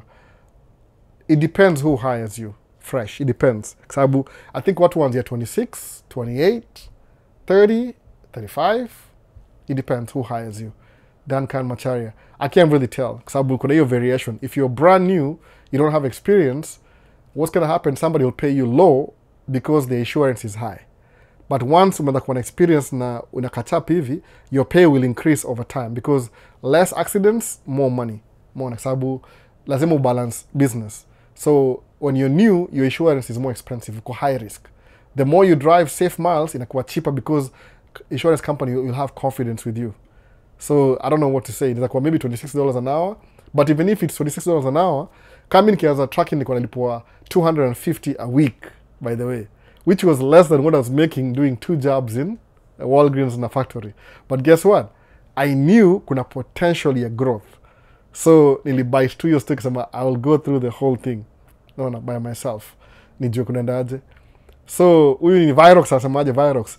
Don't waste your time in DFW area trying to do dump truck work. It's full of Mexicans who have saturated the market. Go elsewhere. Ini jibu ya nani? Ini ya Chef Karanga. Unaambiwa na Virox kwa YouTube. Asema, he used to live there. Virox ni one of my good friends. Alikuwa anaishi Minneapolis. Akafikia kuna kichwa kubwa. Akaenda Dallas. He's back to Minneapolis again. Aliona hiyo market ilikataa kabisa. Ya nini? Ya dump truck ilikataa. Huko DFW. So alikuja akwa Dorifa. So siku hizi yuko back hapa hivi Minneapolis. Anatry kuingia kwa dump truck tena. Sawa. So asema market ya dump truck Dallas, Fort Worth iko saturated na Mexicans na wamefladio market, so you can go through, utawashinda, watakushinda, go elsewhere. Umesikia story umeambiwa. Sawa. So kuna Ojuang Tobias. Albo, kuna jamaa Mkenya ni trucker hapa YouTube, anafanyia kampuni, alikuwa anasema yeye hawezi buy truck yake, ako sawa na kampuni, na kitu insist sana kupata load si rahisi. How true is it kupata load? Ojuang Tobias. Nani huyo asema anaongea hivyo? Kuna patabu msee ajui kile anasema. Maybe he doesn't really know what he's saying. To be honest. Hata mimi kuna times kana jua sema ati I will never buy my own truck. Really? No. Kwa sababu kama nani amesema hapa hivi Martin ana make between 15 to 1800 a week kama dere. That's good pay. Hiyo ni kama top notch ya madereva. Because mimi siwezi, I need more than that. I'm so sorry. I need more. Nikona msee wangu Tobias Ojuang Tobias. Sijui kama ni Tobias ule najua. Msee wa YouTube. Okay, between mimi na track 3 by the way. Sikia tu hivyo. I have 3 tracks. Nikachekia $9,000 every month for my track payments. Let that sink in. Track payment yangu every month ni $9,000. Sawa. So think about that. How much do I make? Kama nikachekia 9,000 kwa track. Payment peke yake. 3 tracks. How much am I making? No. Kwa sababu umesema Martin asemaje? Martin you make 1,800 a week. Sawa. Martin. No. It just depends what your rich life is. Martin you make 1,800 a week. Sawa. Times 4. Kama nakimbia tuseme times 4. You need 7,200. So whatever Martin makes, I pay more per month than what Martin makes a week. Akikimbia 1,800. Tumeenda on the higher side. Payment yangu ya track ni $9,000. Track ngapi? 3. Sawa. So how much do you think I make? Na payment ni kama a percentage of what you make. Unaelewa? So somebody sema ati aizi by track yake, that's where he is right now. Yeye mwenyewe. Ajaona kitu above that. Ama vile mu judge as a content creator myself, mu create video. Vile mu very careful because I'm a little bit older, mi si young, musema I don't want to give away misleading information kwa YouTube just for the sake of views. Sawa. I'd rather get 10 views but nimpatia kitu information imesaidia mtu kudu kitu fulani. Unaona hivyo? Mimi sikuwa na try kuona clickbait. Utaiona ati Albert buys 10 brand new tracks. Alafu na watch video, alafu nikisema I was just about to buy 10 new tracks. No, I don't do clickbait. Life is too serious for that. No. Mimi ni budan na watoin na bizna. So kama naongea hivyo, that's where he is right now. Yeye mwenyewe. Ni ile somebody told him that. Kwa sababu how does he know? Kama ni dereva anisha track ya mtu. Of course companies, if you're a driver and they know that kuna longevity, they'll tell you what you want to hear. Hiyo ni culture ya tracking. Why? Because nobody wants to drive truck. That's why watu wengi sana waga watafuta job ya tracking is always available. Kwa nini? Ni sacrifice. If you're doing over the road, you spend more time away from home than being home. Hata mimi mudu tracking local, I wish I spend more time na watu yangu kwa hao, but guess what? Mufanya nini? Mufanya construction, which is the busiest time ya construction, summer. So what do? I'm away from my kids 5 days a week, alafu na kana weekend, good weather. The time I spend more time with the kids, ni winter sali hakuna job, maybe more time now, but wako chuo. So ni ile unaangalia, what are you going to do? No. It's up and about. So unaangalia hivyo kabisa. So kama alisema hivyo, ni nani huyo baadaye? Sema jina yake tu nikamwatch nimuulize swali kama ajui, maybe ajui, ama maybe he's just making content for content sake. Kwa sababu kuna watu wengi mwangalia social media wanadanganya msee. Okay, maybe si wadanganyi, acha tuseme accurately. Maybe that's where they are, their level. Ukiambia msee, mwambie aje Tobias. Mwambie msee Albo ilipa 9,000 a month track payment 3. And niko local every day, niko home every day. Is that easy? No, it's not easy. Na hiyo ni track payment. Sijaeka fuel bado, sijaeka how much I pay myself, mona. Lakini track moja by September itakuwa paid off in full. So your 9,000 ita drop to 5,000 hivi. No. Because ni by your track 2020. Still, think about that. Somebody ana make kama there 7,000, somebody else analipa payment ya 9,000. One day, all my tracks will be paid off. So guess how much money ndakuwa nayo extra? 9,000 extra. Boom, just like that. Now then, juko na best yangu mmoja pia ana track 4, sitaki kumtaja jina, lazima nimuulize consent. Yeye ako na track 4, dump track zote. Sawa. Aliambia tu ballpark last year. Ali make 800,000 gross income. Gross jumla. No. Track ngapi? 2 ziko paid off, moja almost iko paid off, ingine karibu ndio amebuy this year, ndio ile business imegrow. Kuna level fulani kama mtu ni dere wa track, dere is a truck driver, amekona kampuni. It's hard to know anything about business. Kwa nini? Si territory yako. You've never heard, you've never seen, you've never experienced. So how do you explain, 9,000 per month? Oh, it doesn't make any sense. It makes you more than that. Understand that. Kama ni 9,000, it makes you more than that. Otherwise, sema hiyo 9,000 labda ni 13%, sijui, whatever. You make more than that. No. So Chef Karanga wasemaje? I guess coming to Minneapolis, boss. Yeah, kuja Minneapolis. Look for Virox. atakusaidia. He was in Fort Worth area. Hata hajauza nyumba ndio anataka kuiuza saa hii. Naona.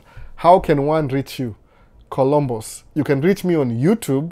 I don't think TikTok allows. If you're on TikTok, just send me a message. DM. Just send a message. Just a TikTok messenger. Send a message.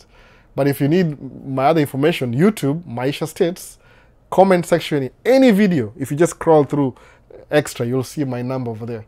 No. Side, how much? Side piece, how much? How much what? How much? You can let... How much what?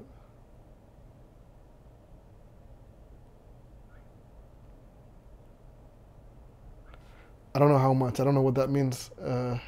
Chef shared the live. So, back and forth. I don't know side piece what that means. It's about how much? How much what? Maliza. How much does tracking pay a month kama hauna track yako? It depends. It depends on what you're doing, by the way. Kuna tracking gani? If I could remember everything.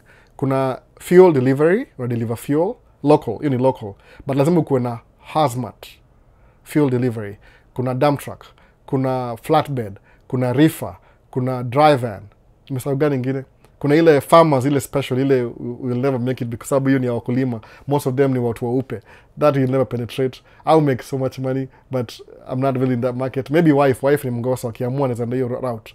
But still, you make money, every level you make money. The only way you can make money most ni ile, you provide the truck, una provide services, and you own most of the truck. If you drive it for a company, you're making less money. If you have your own truck but you're hooked up with a company, you're losing 13% your dispatch percentage. So it just depends. It depends. But as a skill, it's a good skill. The top level, when you own your own equipment. A good equipment though, utamake do. Alafu ko persistent, sababu ni up and down. Ni business, si employment, ni business. Sawa. So, nimeanza hii, okay, Tobias. Sawa. So kuna nani?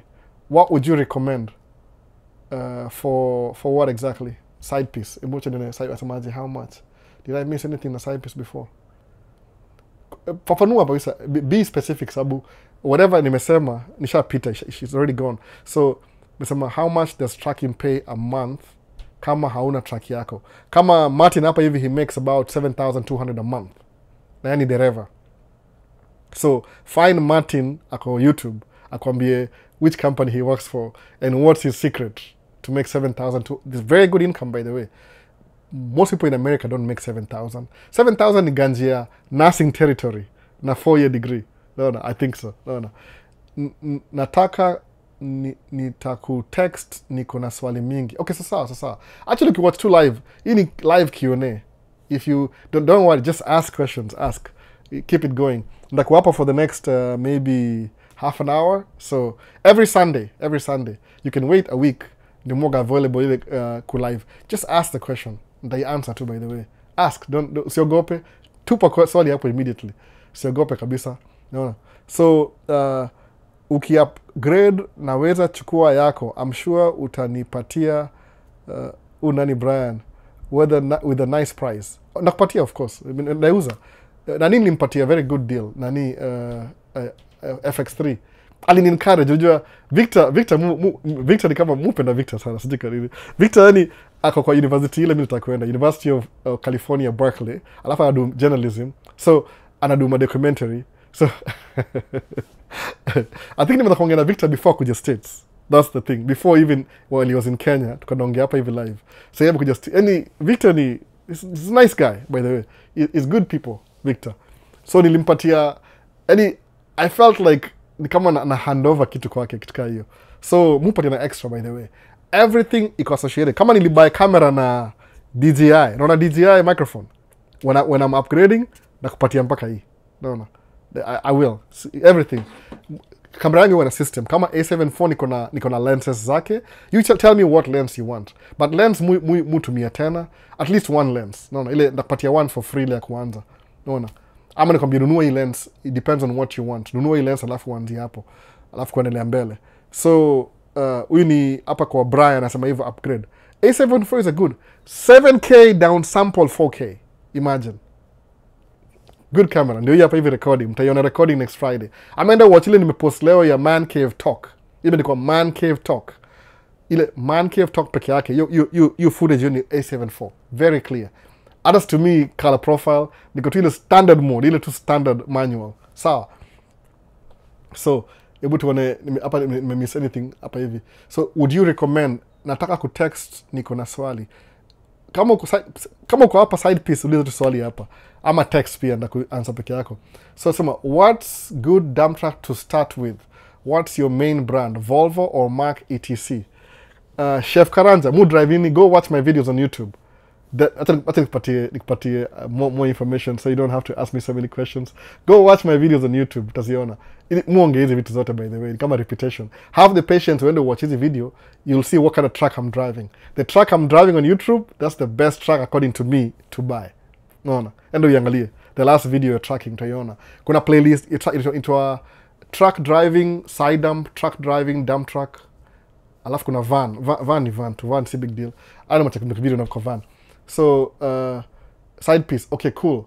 Just go watch my videos on YouTube, by the way, from last year. They're not the best, but if you're learning something, it'll make sense if you watch. Itakuwa easier.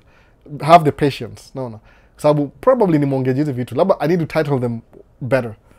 So Cliff Albo, hiyo pesa ya kuobtain CDL imekataa kujaza kibaba. Mazee 6K, but I follow you closely. Cliff, kama uko US, tafuta, where are you exactly? Kama CR England will train you for free. CR, is it CR? CR England. CR England will train you for free, but you have to work for them for 1 or 2 years. So what you do ni hivi, Cliff, I'm giving you game sahi. Enda CR England. My brother enda CR England. Sababu he didn't want to listen to me. I'll create his own path, which is good. Sababu he regret immediately. So I was right anyway. But it's because he's my brother. Enda CR England I could train for free upate CDL class A. Preferably manual and automatic, it doesn't matter. Most trucks are automatic anyway. Alafu enda chukue personal loan kwa credit union, $6,000. As soon as you get your CDL, drive for them for a month or so. Quit, enda chukue personal loan, pay off your $6,000. Then look for another job. Ukipata job kama ya Martin hivi, maybe $1,500 a month, utapay off $6,000 really quick. Alafu, the only way is up. That's what I did, by the way. Mimi niendesha Swift karibu almost 2 years, nika quit. The money was due immediately. Nikaomba personal loan, nika pay off your loan.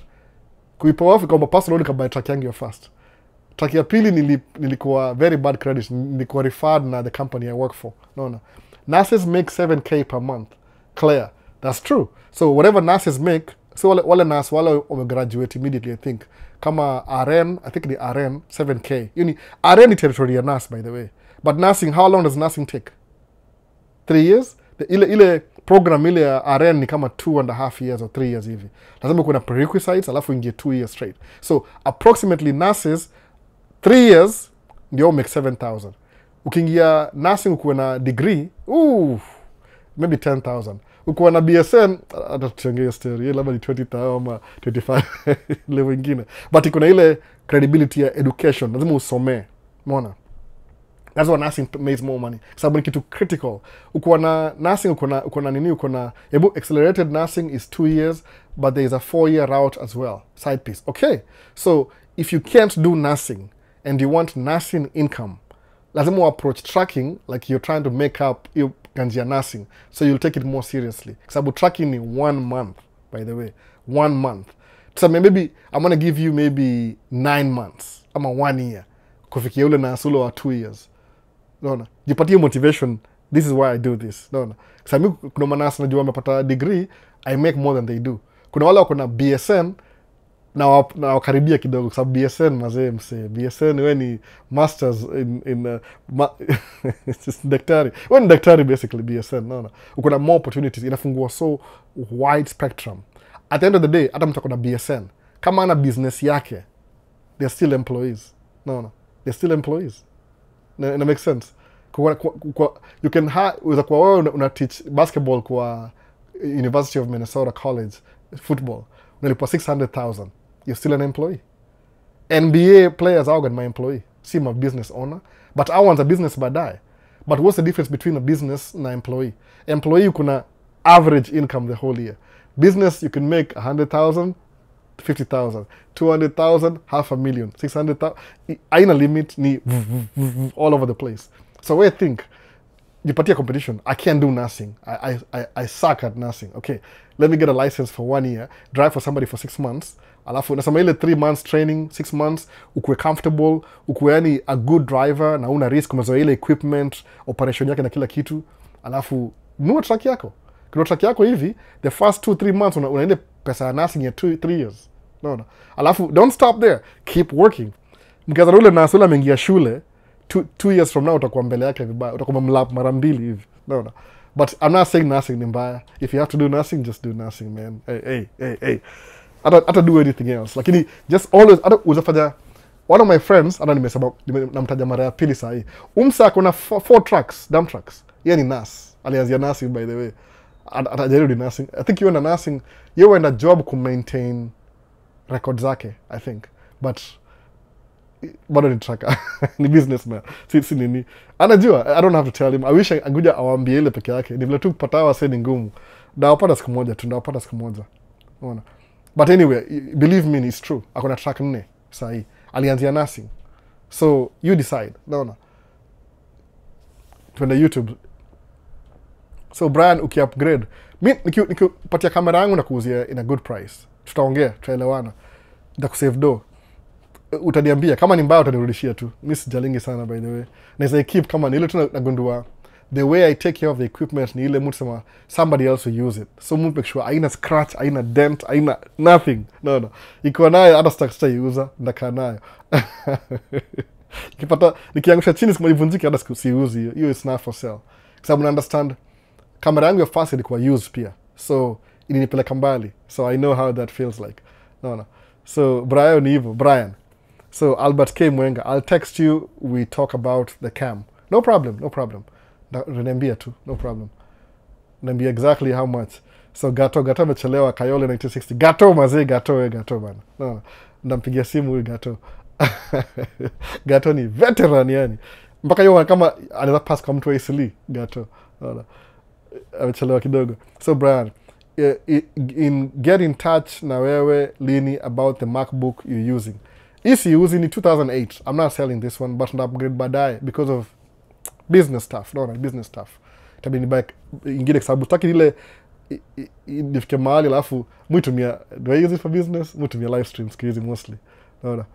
So there is no other truck brand except Volvo. Even the virus sasa hivyo Volvo. Yeah, Volvo is a really good truck. Hata mu recommend Volvo every day. Doreen Daily, I'm back. Hey Elbow, how you doing? Doing good. Umepotea sana Doreen, potea sana. So kuna Vincent Otieno still here listening. Vini, wacha tu. Aya, say tumaliza maswali. Anything else? 2 hours na nishafika 2 hours. Niko na job leo, by the way. Naweza waambia hint ni hivi. Dump truck yetu moja kuna zile sideboards. Lazima nizingoe before kesho ile truck ya wife. Excuse wife, she is back to driving, by the way. Back to driving for I think a month or 2 months. I recover ile expense ya ile repairs, like major repairs. So I need to remove those boards before the end of today. Hiyo ni job sijafanya before. I know a friend who doesn't tolea lakini sijui kama nitampata saa hii. Sijui pretty. So mi nazitoa tu alafu nizitupe chini alafu natafuta pretty sometime next week kama ni kati hizo vitu zote. No. Ito pretty repairs. Sijui kama nizamtafuta saa hii na sijui kama hata sikumwambia in advance. Mambo na wife, she needs those things off before job ya kesho. Naona. Jona akona loadiwa na ile skid loader, ile ndogo skid loader. Kama ile video yangu ile skid loader ile kale loader kadogo kale. Bas. So anything else? Side piece. Una swali lingine tena? Uliza swali kwa swali. Naenda ku wind down saa hii. Nataka ukipile 2 hours live itakuwa comfortable hivyo 2 hours. Just ni yangu imeanza complain computer. I need a new computer to edit video, by the way. Imenisumbua. Kama nime slow down my video, that's why, by the way. That's why. Na ka video inachelewa nashindwa. What's up with this thing? But sina I don't have money kununua. YouTube doesn't pay me enough to buy a good editing computer. Na situmiangi MacBook, mutumia PC. Nitwaje? Nimesahau jina. HP. Ni ya wife kwanza. Yangu nili give up. Nili upgrade bado inalemewa. Unaona? So samaje, veteran tuko hapa. Gato. Inafaa upate passport, ujitoe kwa scene. Unaona? Kwanza wewe kwanza. Gato maze, na kama Mkenya nikichukue ndakudrag na kuisha kwa suitcase tukam na wewe hivi nikitoka Gato amekaa mtaani sana. Unaona? Najua na watu wadogo lakini nasema hivyo. Yeye anafuata mtu tu mtaani vibaya sana. Hata vini. Wacha tu mambo zitaenda. Tatulia tu hizo stories, tatulia. So kuna swali lingine tena, hebu tuone. Kuna Miss Imani, good job you do, keep it up bro. Ni mwana miss calls zako sana Miss Imani, I think so, kama ni yeye sijui. Lakini ama si yeye sijui, I don't know. Like different. Keep it up bro. No. So Austin, ni mwana simu zake mingi sana amepiga lakini ni kwa place singeshika simu jana. How much does a good dump truck cost? Do you recommend financing? Austin, a good dump truck is about 280,000 plus tax. Sales tax like 310 out the door. That's a brand new good dump truck. Used, it depends on who you're buying it from. Fleet operated, not recommended. Sabu, a fleet, unless they really take, I don't think so. Dump truck, buy it from an owner. Drivers, they just drive like crazy. I don't think gari ya fleet ni worth it. Itakuwa na shida mingi sana. Unless imefanywa overhaul na dealership, they don't really do a good job still. Drivers haribu equipment. Sije kwa nini. They only care about their money, not the equipment. So unless you're buying it from a single owner, one owner, na kuna rekodi ya service yote. I'm not selling mine unfortunately, but muchunga yangu the same way too. I kind of like know that one day I'll pass this truck to somebody else. Mukumbuka hiyo story. You have to remember your roots. Truck yangu ya first ilikuwa 1985 International, iko na Cummins engine. Nimesahau jina hiyo Cummins. Kitambo 6 cylinder. That truck was so old. It still made me money. Hiyo nilipata ile learning my baby steps nianze hiyo truck. Na picha kweli, nitatoa picha ni post kwa Facebook, Maisha States Facebook, muione. Juni picha, siwezi post. Okay, I'll look for it, the picture. Back in the days, it was so old that truck, but it still made me money. So, I learned how to crawl and walk with that truck. Baby steps. So, I take care of my equipment. Because somebody will need this truck, itamtoa from point A to point B. African teacher, I have another business that gives me 6 figures, but want to grow further. Do it then. If it's giving you, that's really good. My goodness. That's really, really good. If you're making 6 figures is good. You're pretty much like maybe 10% of the population, I think. 6 figures is very rare. I'm telling you, man. Most people don't even make that. I didn't even know that. Sabu, siwa na mali kama siezi specifics. As a family, we start talking to people. Alafu nauliza, so what do you do for a living? Mnaongea. Alafu nakudharau kwanza. Alafu nauliza, how much do you make a month? Alafu hata sipenda kusema hiyo story by the way. Mtu akisema kama ni employee. But asema no, mtu akisema, but Albert, you own your own business. How's business? Oh, you have a business? Like, yeah. So who you work for? Oh, I work for myself. So how much do you make? Man. Unashinda kusema hiyo story juu. Vile muongea na vile muongea, utahaributia conversation kabisa. So, I have another business. If you're making 6 figures, African teacher, you're doing really good. 6 figures US dollars. I'm Kenya shilling. Still, 6 figures is 6 figures. Whatever you are, you're doing really well. Keep doing that business. How much does a good... Okay, Austin nimeku answer. Gato amesema Gato. Semaje? Poverty ni mindset, not a status quo. You're not poor. You're just broke. You're the sole architect of your destiny. No one is coming to save you. Gato amesema, amekuotu nani ile. I think sijui iliko kwa Alex Somozi, something. Sema, poverty, wote ni wasome wisdom ya Gato, kila mtu. Take home leo, itakuwa take home. Poverty is a mindset, not a status quo. You are not poor. You're just broke. You are the sole architect of your destiny. No one is coming to save you. Period. Naona. Hiyo ni nampatia thumbs up 2. That's a really good quote. Si mimi nimwambia pia aliona mali pia mimi niliona by the way. Naona. Mwaga hiyo mindset kabisa. Poverty ni mindset. Si status quo. You're not poor. You're just broke. Naona. You don't think you're poor. You're not poor. You're broke. If you start making money, the only way ni ile make more money. Figure out how to make more money. Ukitaka kuthink hizo lines, you'll find out utakuwa wapi in a few years. Ni aje bro, ndio kuingia Summer Locks. na kuna locks kweli kweli za summer tena. Napata uko almost kumaliza by BT. Nita watch 2 later ukiupload, always tuned in. And na hii ningetu as soon as nimaliza hivi I think 5 minutes hivi ita upload kwa YouTube. Alafu recording they post next week Friday. You don't take time ku edit, by the way. Si big deal. Alafu pia computer yangu imekuwa slow akiana nimezeeka. I can't really upgrade it any further. Nili upgrade last year, 2 years ago. Sasa hii nimeimax. No, it's getting too slow. Labda ni AI sijui. So tamaliza TikTok kwanza. Kuna any swali ya TikTok going once, going twice? Hakuna. Alafu tukuja YouTube. Nirudi back hivi, alafu nimaliza TikTok. Nimaliza TikTok. Sawa, tumaliza TikTok. So YouTube, swali ya mwisho. Oh, Vincent, nice time. Time iko poa Kenya sahi. Nimekalisha wasee. Nataka 2:45. Nilichelewa kidogo by the way. That's why. Nilifaa by 2 nimemaliza by 10. So Vinia amesema nice time. So wasee, hivyo. Sikia quote ya Gato tena turudi. Quote ya Gato amesemaje? Poverty is a mindset, not a status quo. You are not poor. You're just broke. You are the sole architect of your destiny. No one is coming to save you. Hii ni Gato wisdom ya leo amesema hivyo. Sasa kumbuka hivyo. Ni wewe tu, wewe unaamua. Nobody else. It's just you. No. Sasa wase, nina kazi kidogo hapa hivi. Hope sitajichonga vidole ama kitu kama hiyo. Tunaona in the next one basi wase. Peace. See you next week. Miss anybody else? Hakuna. Sasa tamaliza stream basi hapa.